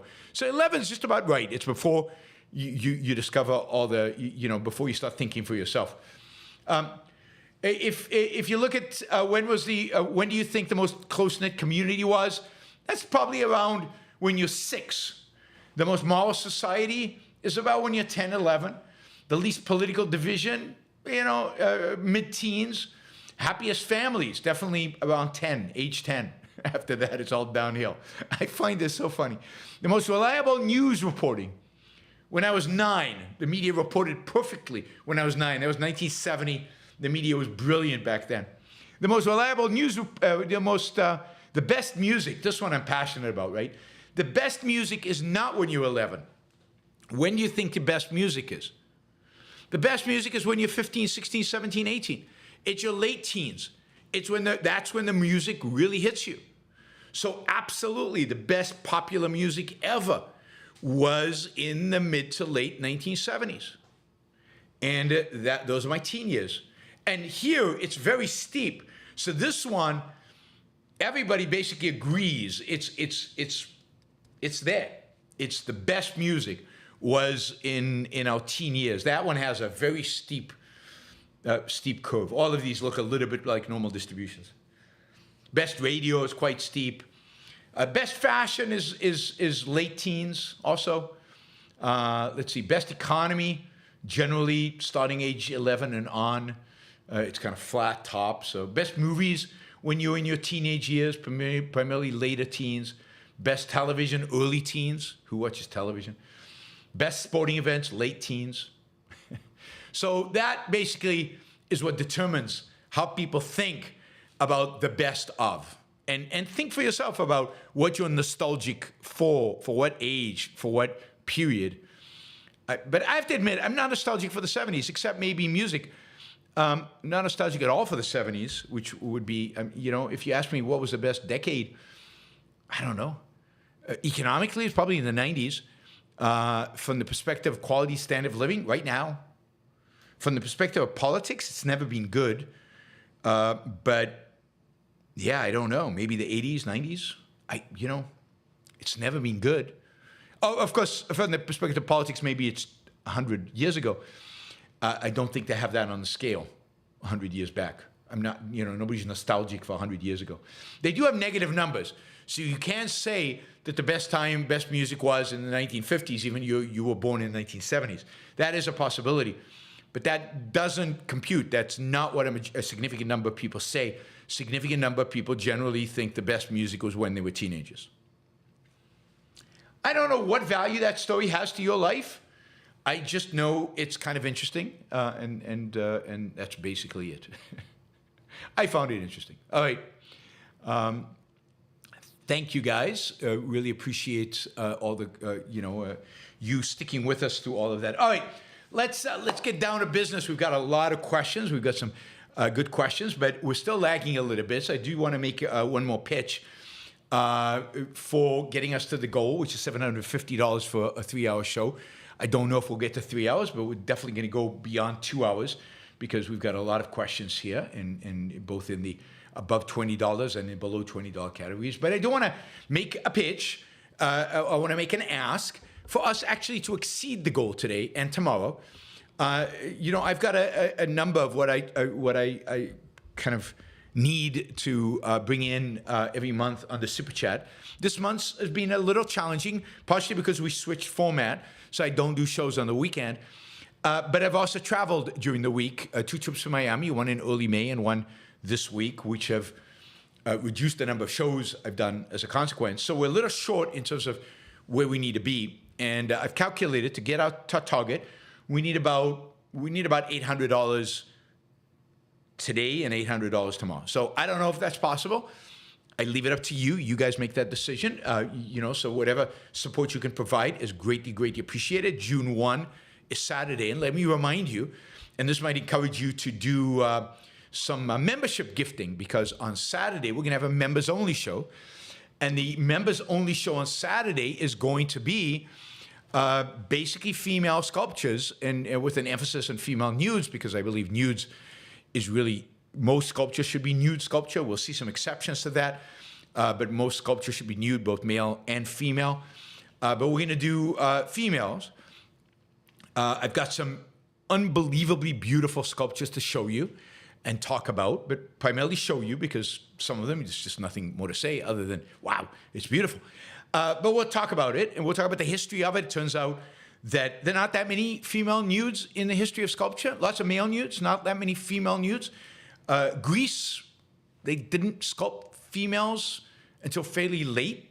So I'll show you some of the first female sculptures, some of the first female nude sculptures, or semi-nude sculptures that were produced in Greece and in Rome. But then we'll spend most, and then some from the Renaissance, again, almost no nudes, and very few good, really good sculptures.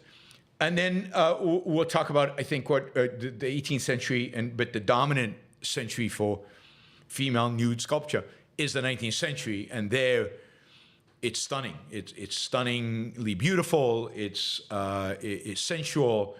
Just amazing people, amazing pieces of sculpture. So I encourage you all.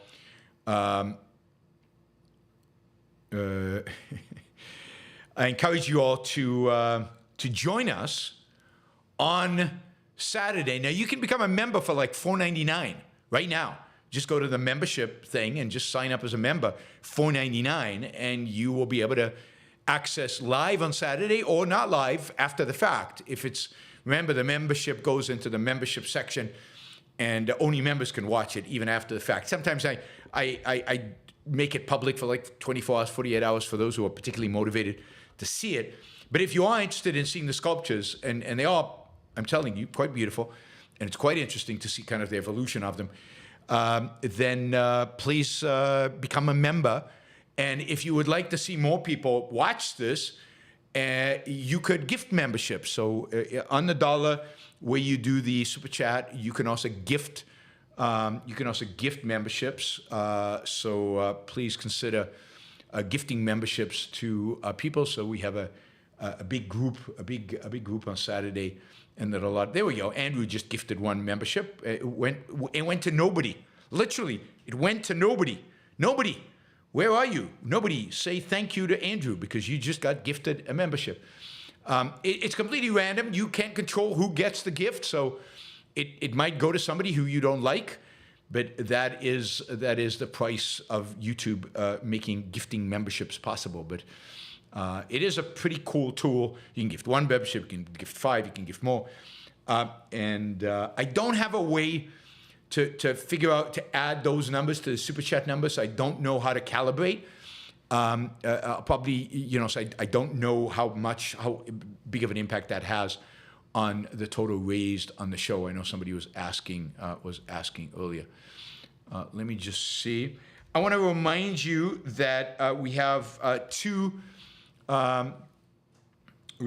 sponsors, 3 sponsors if you count VPN, ExpressVPN, which you should all subscribe to, and you get 3 extra free months free with that. So I encourage you to sign up for that.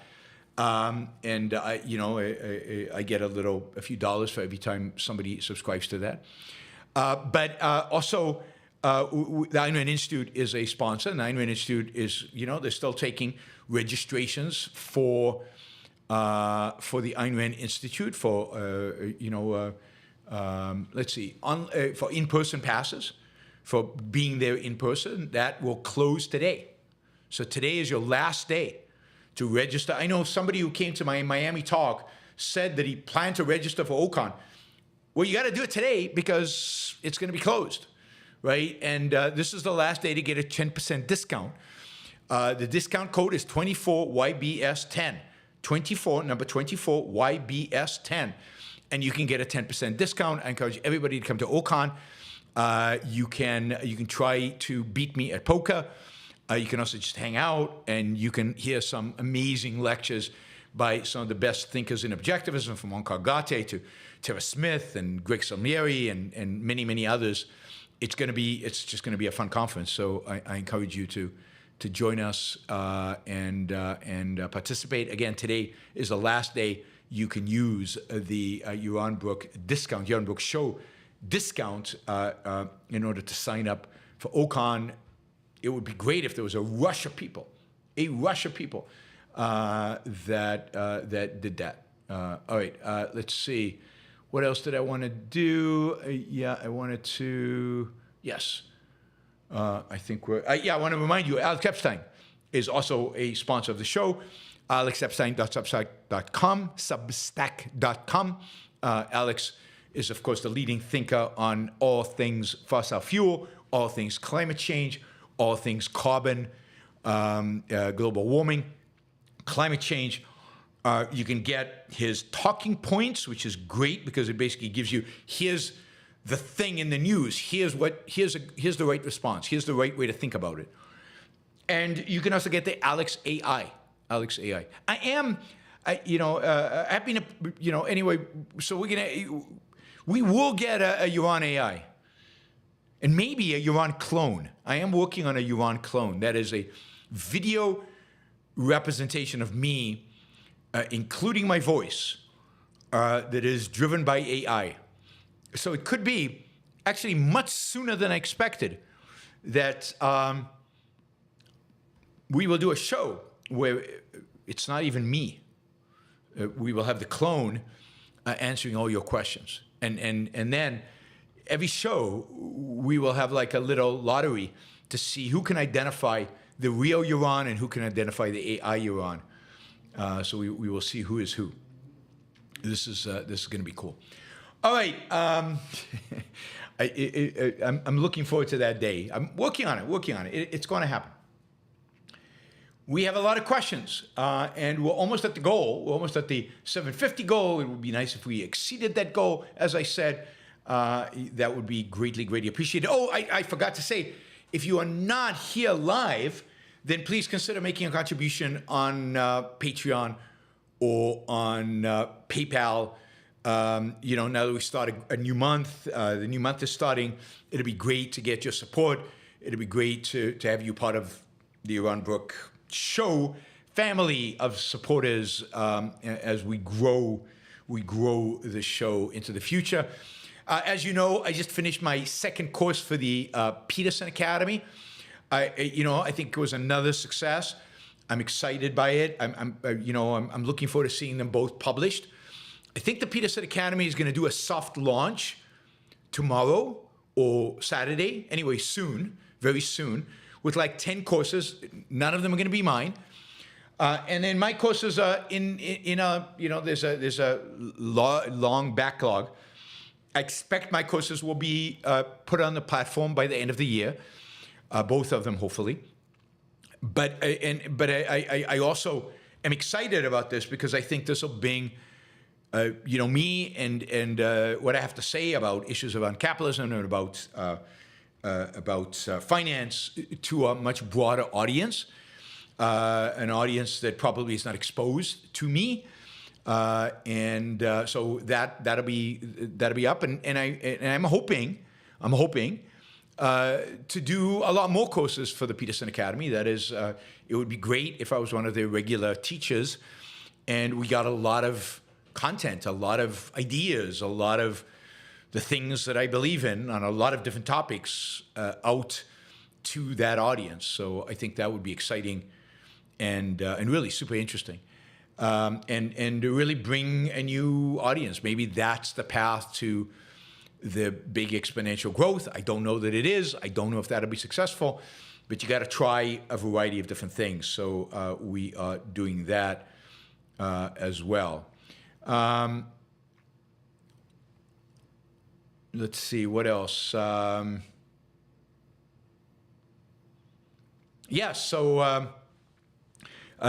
went, just want to tell you, the finance course, I think, went really well. I'm excited by it. I'm excited for you to see it once it gets released. I will have a special code for you if you want to sign up for the Peterson Academy. That way they know it comes from me, and that way I might get some revenue out of it. Probably not, but I might one day in a long time from now. The more people watch my courses, the more likely it is, but they have to come there through me. They have to come there through my thing. The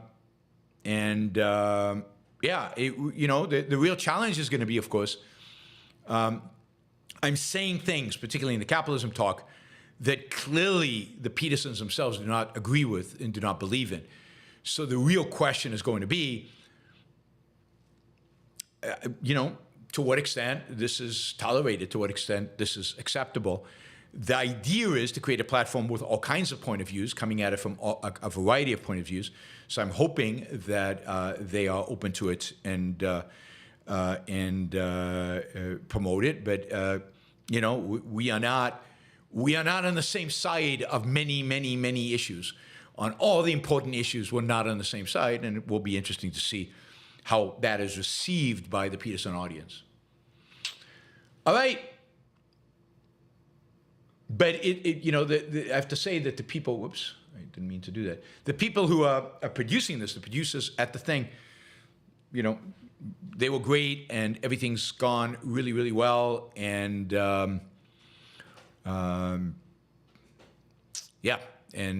so far, so good. They seem to like the content. So we'll see where it goes from here. I'll keep you updated. Jennifer, guess what? The loser camp at Wayne State University, right, in Detroit, got cleared out by the police today. They wanted the university to divest from anything in Israel. That's good. I mean, I think some universities have taken it hard. I mean, it's already summer, right? I don't know if the university's still in session at Wayne State. But that's good that they got cleared out. I think they're now cleared out of or many universities, if not most. Some universities have caved, or at least caved to the extent that they've said, okay, we'll consider divesting from Israel. We'll talk about it. We'll think about it. We'll have a committee to decide. I'm just trying to think if any actually explicitly caved. I think there was one university, but I can't remember which, that actually gave into them and said, okay, we'll divest. University of Michigan cleared, which is even more exciting in a sense, because University of Michigan is like Ann Arbor is one of the most leftist, radical leftist, crazy leftist universities out there. So, let's go by the amount of money, for the super chat, which I usually do. I forgot there for a minute. Let's start with Clark, who did $100. Thank you, Clark. Really, really appreciate it. We need another $100. Would be fantastic if somebody wants to do. That would get us to our stretch goal. So if somebody wants to do a $100 question, that would be fantastic. Or just a sticker. All right, let's see. Experience is necessary, but not sufficient for knowledge. Experience gives the material. Reason gives the integration. Reason is required for the process of forming knowledge. One can be exposed to a lot of experience without reason. He stays where he started. Absolutely. Absolutely. Facts don't matter unless you integrate them, unless you do something with them, unless you turn the facts, the experiences, into knowledge, into ideas, into a conclusion, into something abstract from it. So you absolutely have to do the thinking. Reality does not imprint itself on your mind. Reality doesn't, truth is not out there in some way waiting to imprint itself on you. Truth is something you have to work to discover. And, objectivity means that you have to do the thinking. You have to do the work to integrate the evidence, the facts being provided to you by your senses, the facts being provided by your experiences. You then have to do the work of integration. Integration. And induction is part of that to extract knowledge, truth, and anything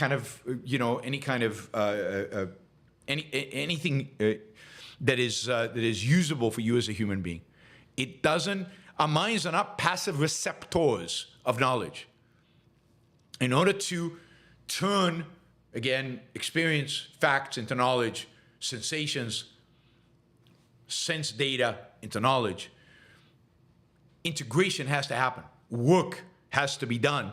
And that work doesn't happen automatically. That work has to be initiated by you. That is indeed the meaning of free will. The meaning of free will is initiating the work to understand the world out there, to comprehend it, to integrate it, to discover. That's, it's what Einstein called putting your mind in focus. Putting your mind in focus, putting your mind at a position to do the work necessary to discover knowledge. Thank you, Clark. Very generous. All right, Ryan, 100 Canadian dollars. I wish the Canadian dollar was stronger. Learning inductive reasoning. This is hard for me. Based on your years of experience, can you give your own understanding of this process and how you have improved your capacity to avoid the trap of deductive reasoning when it is not appropriate? Wow, that's a big question. I think what's important here is that the understanding that in order to really understand something, one has to reduce it to the concretes. Now, it's not that we have to recreate the inductive reasoning that others have gone through in order to discover the knowledge that we have learned. But we have to be able to, because we can't recreate their inductive process. But we have to be able to take whatever you think abstractly and ask yourself, what are the concretes in reality that support this, that are, in a sense, the proof of it. So what are the concretes in reality that must have been integrated in order to come to this abstract conclusion? So many of us hold abstract knowledge without ever doing the work to actually reduce it to observation, reduce it to its building blocks. And therefore, that knowledge stays floating, detached from reality. And it makes it much harder to apply that knowledge, to use that knowledge consistently, because you don't really know it. You kind of know it, but you don't really know it because you haven't really proved it to yourself. You can't prove it to yourself until you do two things: reduce it to reality and integrate it with the rest of your knowledge. There's a sense in which integrating with the rest of your knowledge is more doable at the abstract level. It's the reduction to concretes which people find the hardest.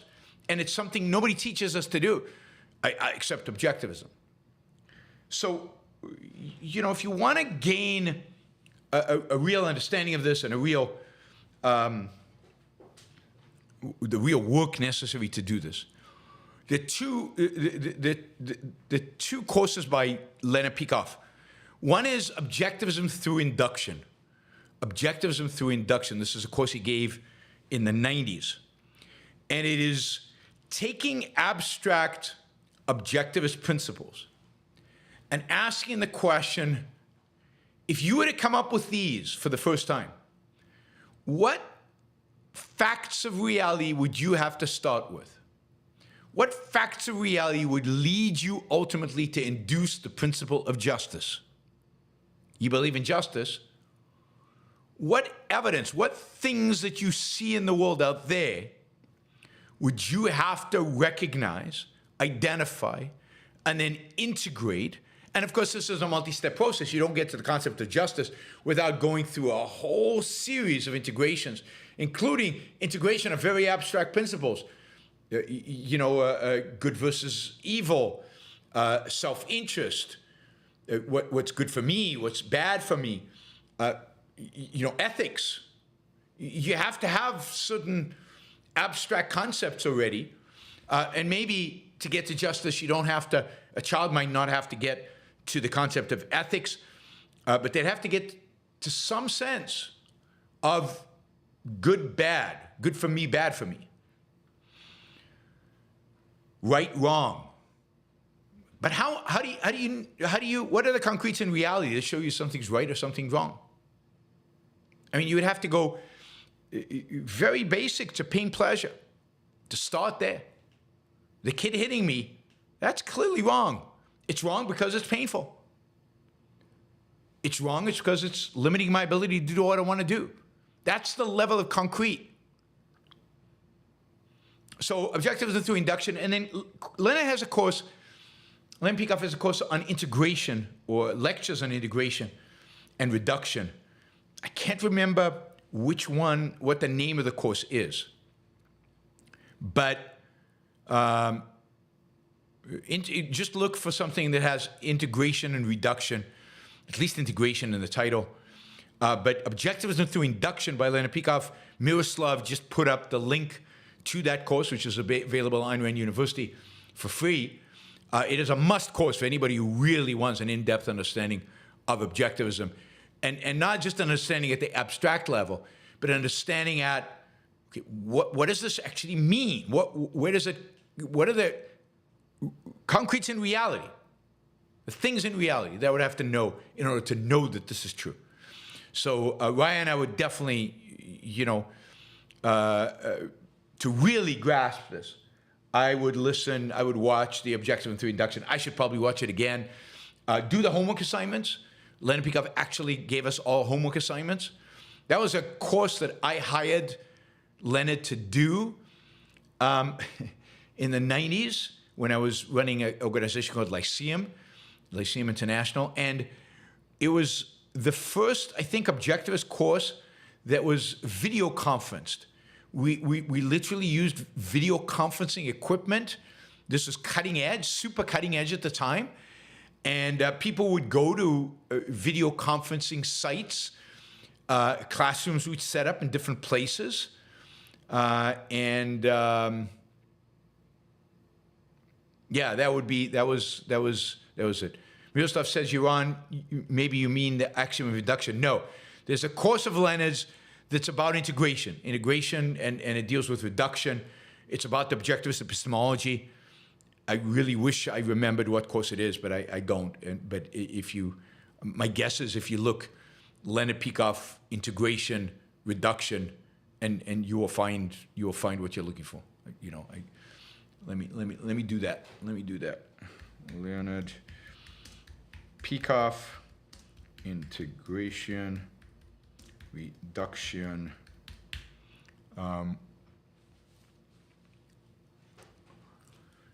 Yeah, I mean, there's a course just called Integration by Leonard Peikoff. I would definitely listen to that. Let me put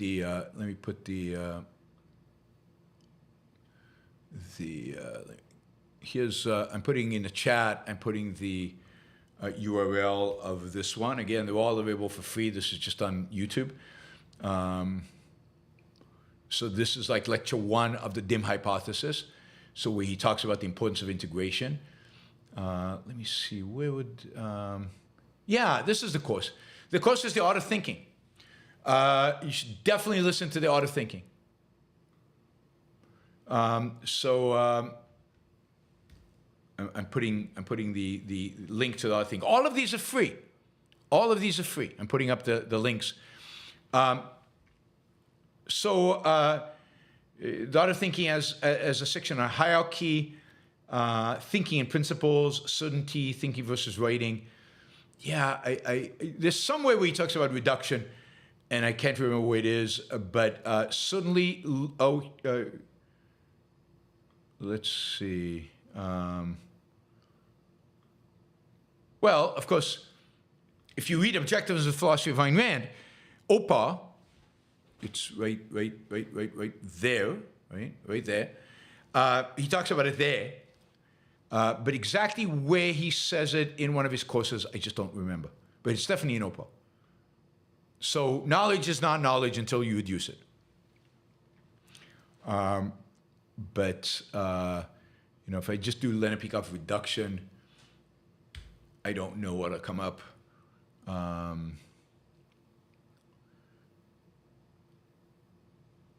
Yeah, I mean, maybe Thinking in Essentials, The Art of Thinking. It's in The Art of Thinking. I'm pretty sure it's in The Art of Thinking. Understanding Objectivism. Yeah, there it is. Okay, so it's lecture 2 through 6 in Understanding Objectivism. Here's the links to the course. Everything's for free now. You can listen to all these courses. It's truly unbelievable. But here it is. It's in lectures 2 through 6. He talks about reduction, and he talks about why, without reduction, basically what you're doing is rationalism, and why rationalism is so appealing to so many objectivists. I mean, actually, the number one course I would encourage most of you, those of you who want to take objectivism seriously, you want to take these ideas seriously, the number one course I'd encourage you to take is Understanding Objectivism, because it's the one that battles what we all suffer from the most, which is rationalism. Rationalism is holding objectivism as a floating abstraction, not integrating fully, and certainly not concretizing, not reducing to concretes. And I see a lot of really, really smart objectivists. They can reduce the lower level abstractions, but they can't imagine reducing it to actual reality. I mean, Ayn Rand used to send Leonard, because Leonard suffered from this rationalism phenomena. She used to send Leonard Peikoff to do walks where he would concretize. Like, go outside and find this and this abstract principle. And he would have to go and find the phenomena, find the concrete things that represented it, right? So, Understanding Objectivism, that's the one I would definitely, everybody should listen to. All right. Quick reminder: we're only $41 short of our goal, but we've got still an hour to go, so we should be able to reach it. If you have a question, now's a good time. If you just want to support the show, now's a good time. We had a bunch of, we have Shazbot did a $50 sticker. Thank you, Shazbot. As always, supportive. RDF, a $5 sticker. And Andrew gifted that membership to nobody. Nobody got a membership. Nobody is the handle of somebody here. Maybe you have a nobody here, I don't know. William, thank you for the sticker from South Africa. I guess because I talked about South Africa. Thank you, guys. Over 100 people watching. Wouldn't take much from each of you to get us to the target with even $2 stickers. All right, pickaxing on Europa. Reading Koresh's book, Palestine Betrayed. Excellent. I'm glad you're reading it. Fascinating read. Very few books have highlighted so much. Thanks for the recommendation. I also just finished B. Owen's 6 Days of War, 1967, an excellent book, and The Making of the Modern Middle East. I haven't read that yet. I'm pretty sure I read the 6-Day War one of Owen's. I haven't read The Making of the Middle East. I should probably read that. That sounds like a really good book. Yeah, I'm glad you enjoying Palestine Betrayed. I think it's the best book on the Nakba. If you're interested in the Nakba and you're interested in the War of Independence, the Israeli War of Independence, and the impact it had on the Palestinian people, and really the impact the Palestinian leadership has had on the Palestinian people for decades now, Ephraim Karsh's book, Palestine Betrayed, is the best book on the subject that I know of. Michael, thank you, Michael. Another $50. Michael comes through as always. Government schools will get so nutty, people will be moving their kids away from progressive education to private online alternatives.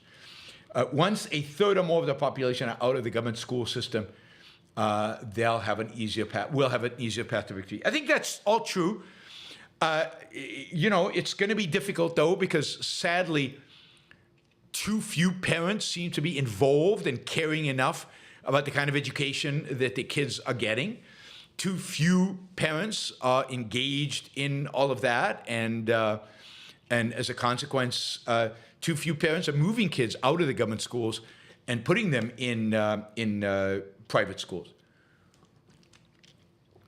So even though a lot of states now, a lot of the red states have education saving accounts and different kinds of vouchers, parents are still not taking advantage of it enough. I mean, it takes work. It takes work to actually choose a school, right? The beauty of government schools is you just send your kid to whatever school district, that allocates to your kid. Don't have to think about it. It's mindless education for you. Parents have to care and they have to do the work. They have to choose a school. They have to monitor what's taught in the school. They have to pull their kids out of school if they don't like what they're taught. So there's real work. And sadly, we have conditioned parents over 100 years, 150 years, not to do that work. We've conditioned parents not to think about their child's education. The state will take care of it. Don't worry, be happy.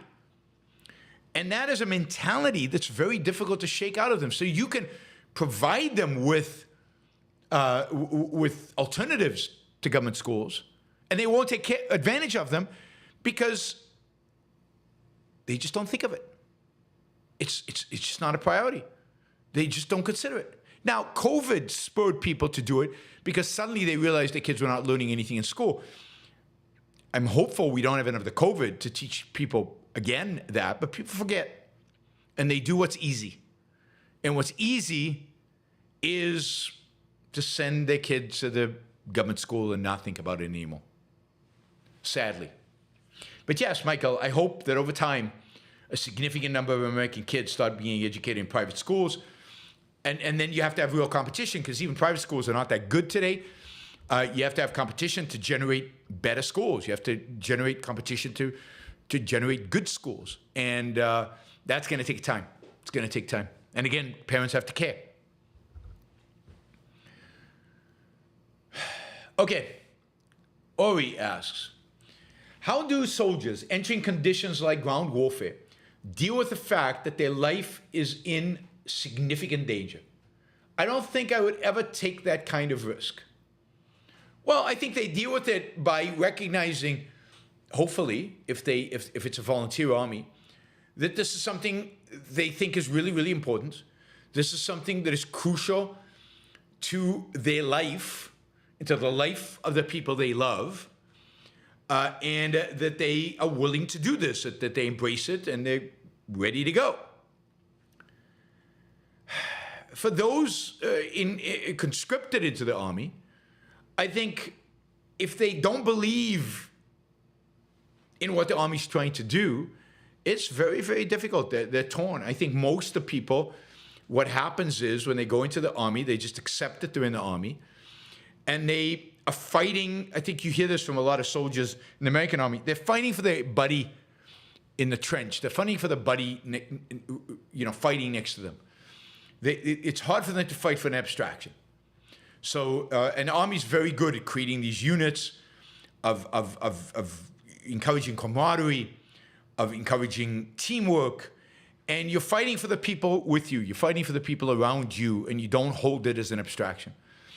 But look, it's scary. I mean, I wasn't, luckily for me, I wasn't in combat.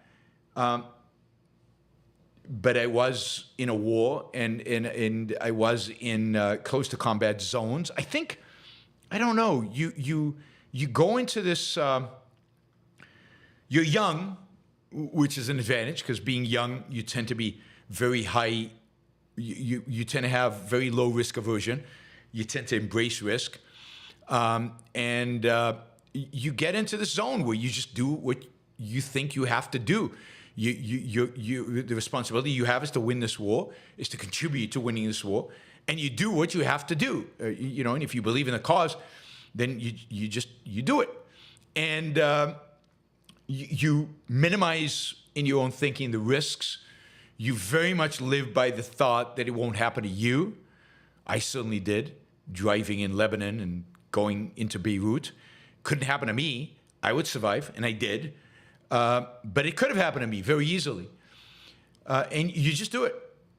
And in the certainly in the intensity of the moment, you're not thinking that much. And you're acting in the context of what needs to be done, right? What needs to be done. And yeah, when I was in Lebanon, I was not in a tank. I was not. I was in a jeep.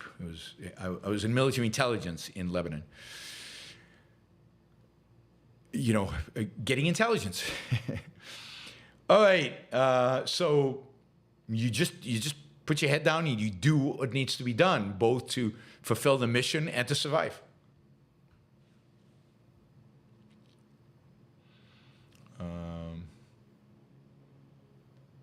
All right, calling out to my supporters. $41, come on. We're so close, so close. We should make it. We should exceed it. We should do better. Liam says, do you think guilt plays a larger role in the anti-capitalist mentality than the desire for the unearned? I know many very hardworking, wealthy leftists who hate capitalism despite having earned everything they have. Yeah, well, but they don't have the unearned. They actually earned it. And yet they despise the system that made it possible for them to earn it. And I think in those cases, that is driven by guilt. That is driven by altruism. That is driven by the idea that I earned it, but should I have? Do I deserve it?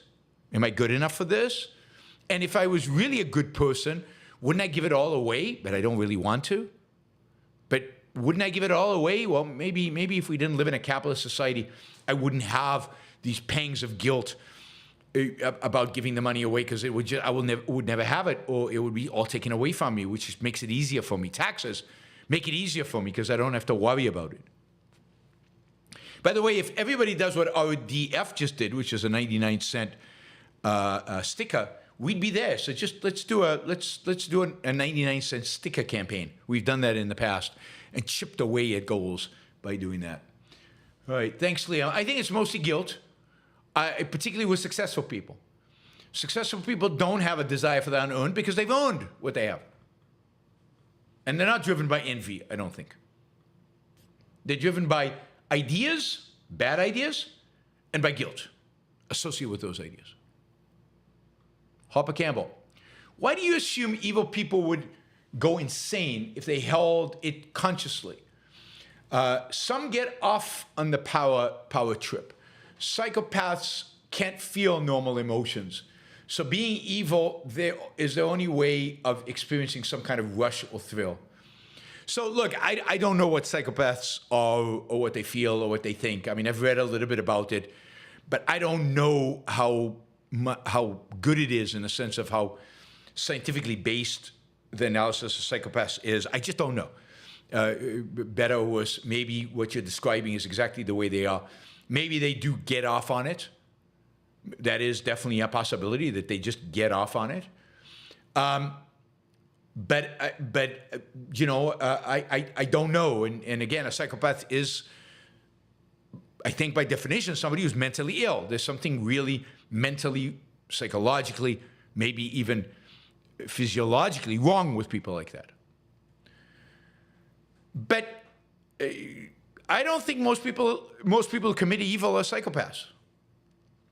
Most people who commit evil are evaders. And most people can't face the fact that they're evil. And I think that and you see this in people all the time, the amount of energy and effort people engage in to rationalize their bad decision, to rationalize their horrible choices. I mean, just personally, the people you know who have been awful, who have been horrible, who have been despicable, they spend an enormous amount of time to cover that up, not just to you and to people around them, but to themselves. And my conclusion is that they wouldn't exert so much energy in order to cover it up, to rationalize it, if it wasn't a threat to them, if it wasn't something that would make them go nuts, if it wasn't something that if they faced how really bad they were, they couldn't stand it. Now, to some extent, you know, I see this in people, and to some extent, this is an observation I think Ayn Rand made that makes sense to me, and she had a lot more experience than I do, and she was, of course, very psychologically attuned. As a novelist, she had to be, and I think she makes this point. And I think when you think about Toohey, when you think about how, in a sense, honest Toohey is, we really don't know people like that. Have you ever met anybody who can actually analyze their own evil, can actually analyze in what way they evade, in what way, and it can actually say how much they hate and what they want to destroy and how they're going about it? Almost everybody is out there, is constantly trying to rationalize everything bad that they do. And to me, that means there's too high a price for them to admit it to themselves.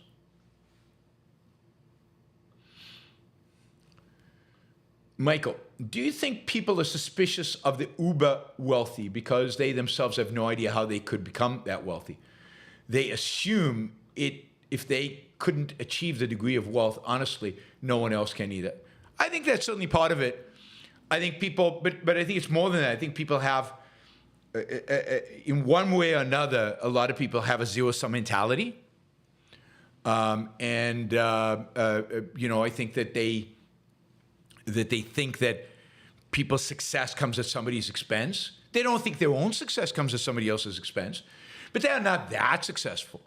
But to succeed to the extent that billionaires succeed or very wealthy people succeed, that is somebody else, has to come at somebody else's expense. Part of it is they think they can do it. I don't know how much of that plays into it. But I think more of it is they can't imagine what these people do. What does Elon Musk do all day? What he comes up with ideas? I mean, what is he doing? What does Zuckerberg actually do? What is the work involved? What do any of these people actually do? And they can't even comprehend it. I mean, CEOs should take people on a CEO tour and give them a sense of what kind of work they engage in and what it involves and what it requires. And but people can't imagine what it is. They can't imagine themselves, but they can't imagine what the work is. And they have generally a zero-sum mentality in the back of their minds. It's why they're so open to tariffs and trade is bad and trade deficits are bad, which is unbelievably ignorant, but comes from a zero-sum world mentality, a concrete boundness, a perceptual level mentality, as Ayn Rand would call it, has called it.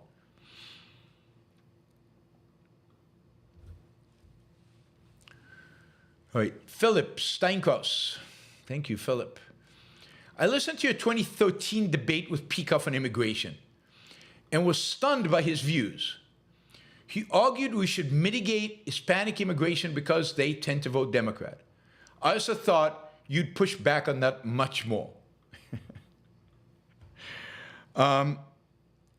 Yes, I think he thought that. He probably thinks that even more today, even though it certainly looks like the evidence suggests that Hispanics are moving strongly towards voting for Trump, particularly working-class Hispanics. So there's definitely a shift where they don't tend to vote Democratic, and certainly in states like Texas, they've never really tended to vote Democratic. I pushed as hard as I could. It's not easy to push back against Leonard Peikoff, but I pushed as hard as I could on the various topics. But it was nice to be able to have a debate with Leonard. I don't find the whole idea of restricting immigration on that basis as reason enough to restrict immigration. He does, I think he did and does, because I think he is much more, if you were, pessimistic about the state of the world. He thinks we're on the verge of collapse. And look, I'm putting words in his mouth, so I think this is reflective of his view. It was reflective of his view in 2013, probably still is. We're on the verge of collapse. It's the Democrats who will probably bring about that collapse any day now. And, these immigrants are going to vote Democrat, and we're going to go into collapse. So he would consider this an emergency. In emergency, you sometimes have to restrict rights. You have to do what you have to do in order to survive. And limitations on immigration constitute doing what you have to do in order to survive. Now, I don't think it's that kind of emergency. I don't think we're going to fall off a cliff any day now. I don't necessarily think it's Democrats who are going to do it. I don't know who's going to drop us off the cliff, but when we do get to that cliff, it could be either one of the parties. I think the process is a lot slower. There's a lot more we can do to try to stop it, but I'm not convinced Democrats are the ones that are going to kill us all. It could be a combination of Democrats and Republicans. It could be ultimately the Republicans. It could be Democrats. And I don't think that immigrants are what sway it. Most immigrants are not going to vote for a long, long, long time. Illegal immigrants don't vote at all. So if you care about voting, you should encourage illegal immigration and discourage legal immigration, which I'm fine with. But the reality is that illegal immigrants don't vote, can't vote. Legal immigrants don't vote. If you look at the participation of first-generation immigrants in the voting, it's very, very low, very low. And by third-generation immigrants, they vote like everybody else. There's no distinction between grandchildren of immigrants and the rest of Americans in terms of how they vote. So I just think it's a wrong argument. But you hear it over and over and over again. And as I said, it's easy. Let's just make it so immigrants can never vote. That's fine. I'm happy to pass that law, including myself as an immigrant. Immigrants can never vote. They have to, only their children can vote. Whatever. I don't care. Voting's not that important. But the worry is, well, but the Democrats won't allow for that, and they'll overturn it, and so on. But note that in Texas, and even right now nationally, Hispanics are more and more and more likely to vote for Republicans. Nate, Remember, everyone, this show is only possible from the financial contributions. If you take values from the show and never contribute, you are mooching off of those that do. Value for value. Thanks, Yaron. Thank you, Nate. Thank you for making that argument. Yeah, Nate's upset at you guys who never contribute to the show because you're mooching off of him. Shali, thank you, Jeremy, for the sticker, $10 sticker. Thank you, Linda, Mary Aline, Raphael, Adiev. A few of you took me seriously about this $1 super, but not as many as I thought. You know, we could still do, $1, $2. Mary Aline says for $2, voting is vastly overrated. Yes, it is. Okay, Shali says, hey, Yaron, please, I beseech you, can you please find a way to make the people at AOI to produce short-form content and video essays? It's infuriating how they seem to go out of their way not to game the algorithm. It's not what they're focused on. It's just not. Strategically, they've gone through, an intense, rigorous process of, strategy, and they're just not focused on the short-form video. They are focused on, education. They're focused on Ayn Rand University. They're focused on training the next generation of intellectuals, but also training people in deep objectivism.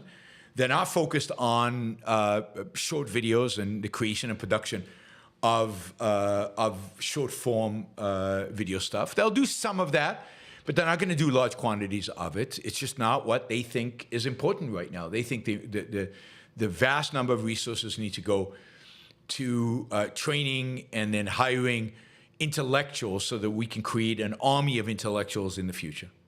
And that is the strategy. So it's not like they haven't considered this.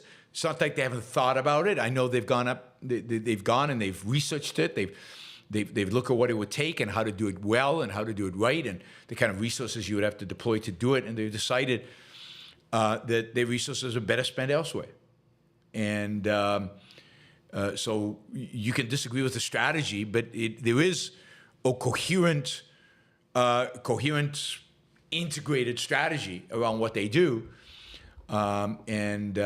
It's focused on education. They bring new people in by offering people free copies of Atlas Shrugged digitally, and then they can monitor people and they can market directly to them. And they bring in tens of thousands of people that way. And that is their funnel. That is the kind of top of funnel, how do they bring people in. All right. Thank you, guys. Apollo Zeus, thank you for the 99 cents. You, too, can do 99 cents and appease Nate, who is worried about, justifiably worried about all those people mooching off of his support. So please support the show. If 23 of you do $1, we've reached our target. And if all of you do $1, then we've exceeded our target, which is even better. Raphael says, how do subjectivism and individual variability relate? Why are different views on the Israel war not okay, but liking different sculptures is fine? Okay, big question there.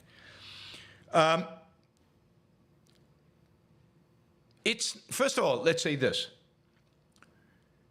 There are values that are optional, and there are values that are not optional.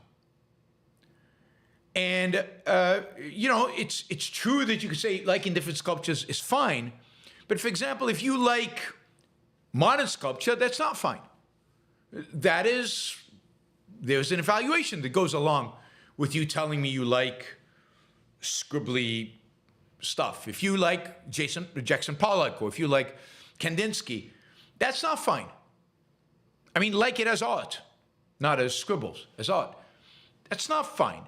So there is optionality. Like, we can disagree in terms of the war in Israel. There's no optionality around who are the good guys and who are the bad guys. That is objective reality. There is truth there. There's no disagreement about what is good sculpture and what is bad sculpture, or what is non-art at all. That is objectively true. So you can say, okay, I recognize that this sculpture is great sculpture. I just don't like it. That's okay. So you can recognize it's good, but I don't like it. That's fine.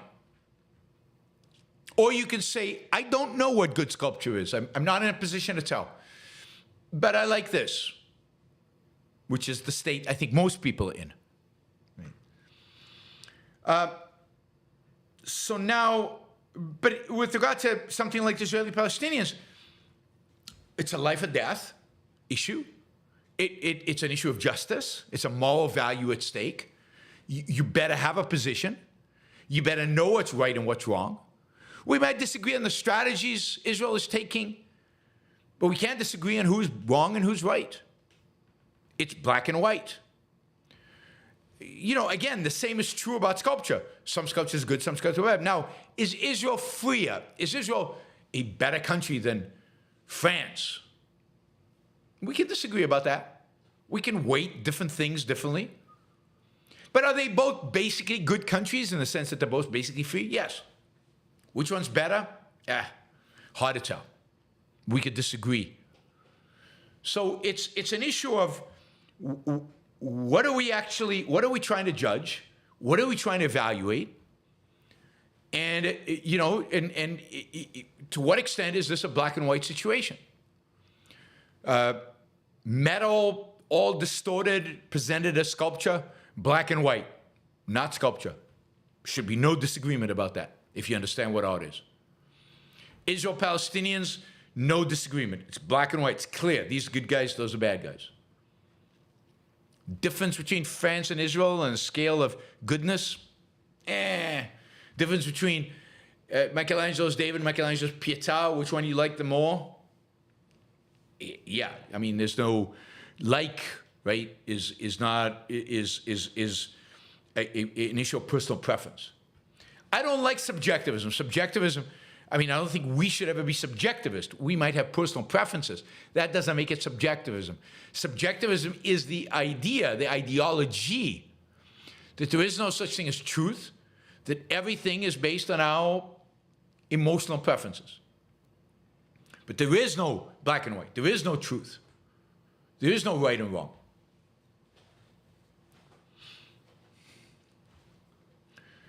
Catherine, thank you. You're on Ocon 24. Yes, all of you should sign up for Ocon 24 today, last day, to get your discount.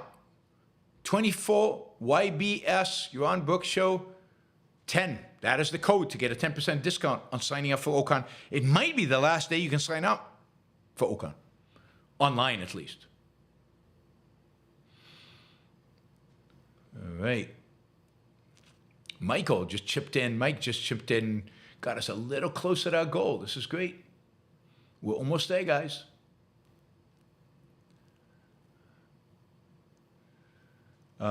James says, you have to watch Godzilla -1. It is getting a lot of press online again. Also, I never got confirmation from your assistant for a meeting. Yeah, I never got it either. So I will bug her. I'm speaking to her later this afternoon, and I will bug her to get confirmation on the meeting. But we are meeting. It's just a matter of getting. We are meeting when we said just a matter of getting the Zoom link and everything to you.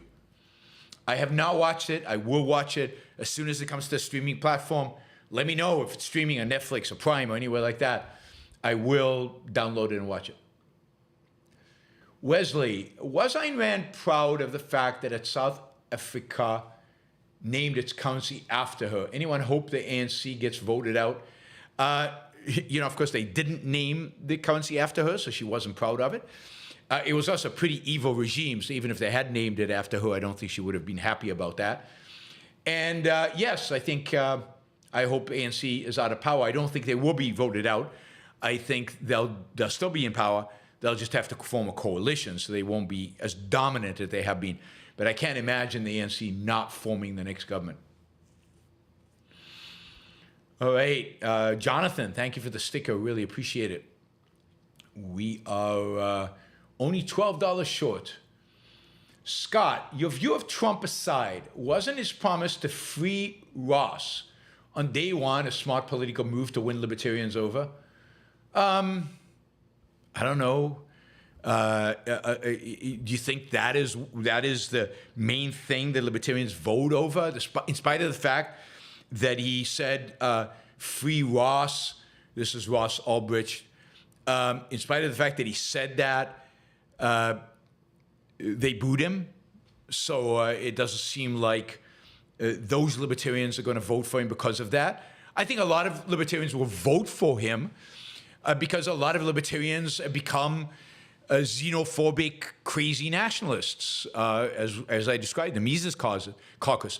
There was a minority of people at the convention who were cheering him on, but it was a minority. So there's plenty of libertarians who will vote for Trump. There's no question about that. I think almost none of them will vote for Trump because he said free Ross. So I actually think it was just a meaningless thing. And then why free Ross? You know, as compared to the millions of other people who are in jail right now for you know, even worse, you know, for even lesser things than what Ross did. So, I mean, Ross violated the law, like it or not, right? The people out there with the laws are even dumber. Now, so, no, I mean, I don't think he gains many votes at all. I think the people who would have voted for him anyway are going to vote for him, and the rest are going to vote for something else. I don't think it was a smart play. I think it was a, you know, I don't think it's smart one way or the other. I think it's an insignificant play. It's a small play. It didn't cost him anything. So in that sense, why not?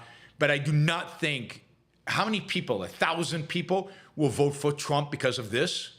Maybe 100. Just not that interesting. I mean, I think much more interesting was he said he would nominate a libertarian to the cabinet. Like if he had fleshed that out a little bit and said, I'll deregulate this, I'll get rid of that, I'll do this. Or he could have pandered to the anti-war thing. He could have played that up even more than he did. Maybe he would have got. But the Libertarian Party now is basically an anti-war party. That is the thing. They hate Israel. They hate Ukraine. They love Russia. Those people are going to vote for Trump anyway. Many of them, not all of them. Many of them. So, Jason, might Europe face mortgage problems like the United States, ones you speak about, or Canada? Why or why not? I don't know.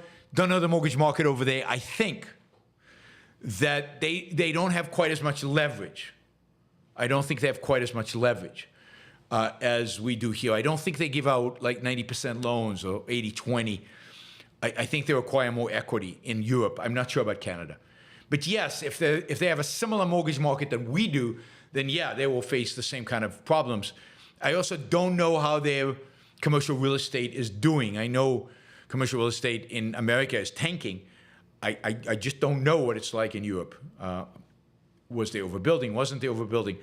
Is there the same kind of work at home thing going on in Europe as there is in the United States? I have to admit, I'm just ignorant. There, I said it. I'm just ignorant. Yeah. About some things. Apollo Zeus says, tea or coffee? If so, what type? Well, I mean, that's a no-brainer. It's coffee, of course. I mean, I live in coffee. I love coffee. The coffee I drink at home is Nespresso. I have my pod. I have the pod that I like. It's the strongest. It's like got 13 out of 10. It's even more than 11 out of 10. It's 13 out of 10. It's ranked as the strongest. It's from Naples. I think it's Napolitano coffee, Naples coffee. Generally I like Italian coffee, so the pods that have like Rome and Naples and Venice, I think are the best. That is the one. So I use the Nespresso brand, but I like coffee generally. I like Starbucks. I like specialty coffees. I like coffee. I can like tea. I can get into tea. I haven't. I think I thought I told you about this restaurant in Brazil No, not in Brazil. What am I talking about? Chile. In Santiago, Chile, I went to this restaurant that every dish had a pairing, not of wine, although they do wine pairings as well, but of tea. So we got it was a 10-course meal, and we got 10 different types of tea. And that was a lot of fun. That was so much fun. Food was great. I was hanging out with an objectivist who is a world-famous bass player, jazz bass player. So we had a great time at this restaurant. The food was exceptional. The tea was exceptional. In Santiago, Chile, the food was kind of Asian, South American, but really interesting, really good. Anyway, yeah, I like tea, but I'm a coffee guy. I eat coffee every single day. I drink coffee every single day, more than one. All right, Jonathan is doing like 99 cents and 99 cents and 99 cents. Thank you, Jonathan. All in an effort, I think, to get you guys to match him. You should all match Jonathan. Do what Jonathan does. This is Jonathan Holding. He's famous. You should all do what Jonathan does. I mean, he's a celebrity. So get engaged. Do 99 cents. Ooh, I've got a lot of questions and only 25 minutes. So let's, $1. $1 doesn't. It's not a big deal. You can do $1 in the super chat with the sticker. No questions associated with it. In the meantime, I'm going to go through these questions pretty fast. We got 25 minutes to get it done. Liam says, does the fact that leftist political parties have liberalized economies in the past show that they don't want comprehensive destruction of man? I think that the kind of political parties who were left in the past are that way. They're not nihilists. I think most center-left political parties and center-left intellectuals today are not nihilists. They don't want destruction. And when they discover that their policies are not working, that their policies are actually creating worse, they will tinker with them. They will adapt them, and they have in the past. That happened again in Sweden. It happened in New Zealand. It's happened in a lot of different countries where it is the left that took the initiative to deregulate and lower taxes and cut government spending and put a country's economy on a sustainable path. So that's a sign they're not nihilists, and I think indeed most leftists are not nihilists.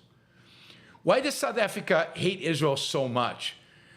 I mean, there's a history there of basically leftism. South Africa, going back to Mandela, was super leftist and influenced a lot by Marx and influenced a lot by Marxism. And they very early on, when they were fighting apartheid, they affiliated themselves. The ANC affiliated itself with the Palestinian Liberation Organization.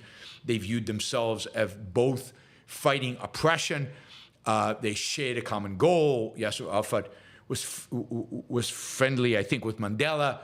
So this goes back to the roots of the ANC in a kind of leftist, anti-capitalist, anti-Western, anti-civilizational attitude, and Israel was certainly part of the bad guys together with the apartheid regime of South Africa.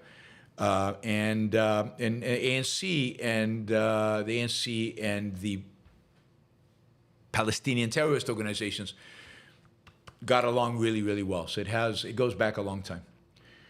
James, do these people care more about redistributing wealth or shaking businesses with regulations, shackling businesses with regulations? Seems the Scandinavians have learned in order to finance generous welfare schemes, you need to deregulate. Yeah, so Scandinavia has low regulations. I actually saw that of kind of Western advanced economies, the economy where it's easiest to do business in the world is Denmark, so-called socialist. So yeah, the Scandinavians have figured out how to deregulate and then tax and redistribute. We in the United States tax and redistribute and regulate. We have the worst of all worlds. But yes, they figured it out. And it lasts for a while. It doesn't last forever. Harper Campbell, thoughts on Robert De Niro getting into it with the Trump crowd? I haven't actually seen the video. I mean, generally, I'm all for going after the Trump crowd. So to the extent that De Niro went after them, good for him. I suspect his politics are not good. But yeah, anybody who gets in the face of MAGA, mindless MAGA people gets a thumbs up for me. James Taylor, what part of Miami do you stay in when you go? The Brick Hill area, really great brand new skyscrapers. Yes, I stay in the Brick Hill area. Both times I stayed in 2 different hotels in the Brick Hill area. It's a really nice area. This is Harper Campbell, is human psychology often filled with contradictions? For instance, the most conscientious, conceited people, always the most insecure. Well, I don't think those are contradictions. I think those are completely consistent. Now, I'm not a psychologist, so you'd have to ask a psychologist the question. But my sense is that both of those are completely consistent. That is, the reason they're conceited is because of their insecurity. And that's not a contradiction. Indeed, contradictions don't exist. So if you see a contradiction, question your premises. Challenge your premises. All right, guys, $5. Somebody come in with a $5 sticker and get this over with. Otherwise, I'm in suspense constantly. What do you think about auctioning off the federal lands to reduce the national debt with no restrictions on the use of land? I'm all for it. I think that's a great way to do it. Ronald Reagan threatened to do that in the early 80s, never actually did it, unfortunately, but was suggesting that as a solution. And I wish he'd done it. I wish he'd gone all in. They were going to auction off the lighthouses and the land and the buildings and everything. It's what should and needs to be done. Robin Acia, since I'm almost your age, I'm most nostalgic for the 70s. But spiritually, I love the 80s, the last great decade of optimism. And I can only wish for the 90s fiscally and financially. Interesting. So I don't have that nostalgia for the 70s. I was a teenager. Yeah, I have nostalgia for the music, but nothing else really.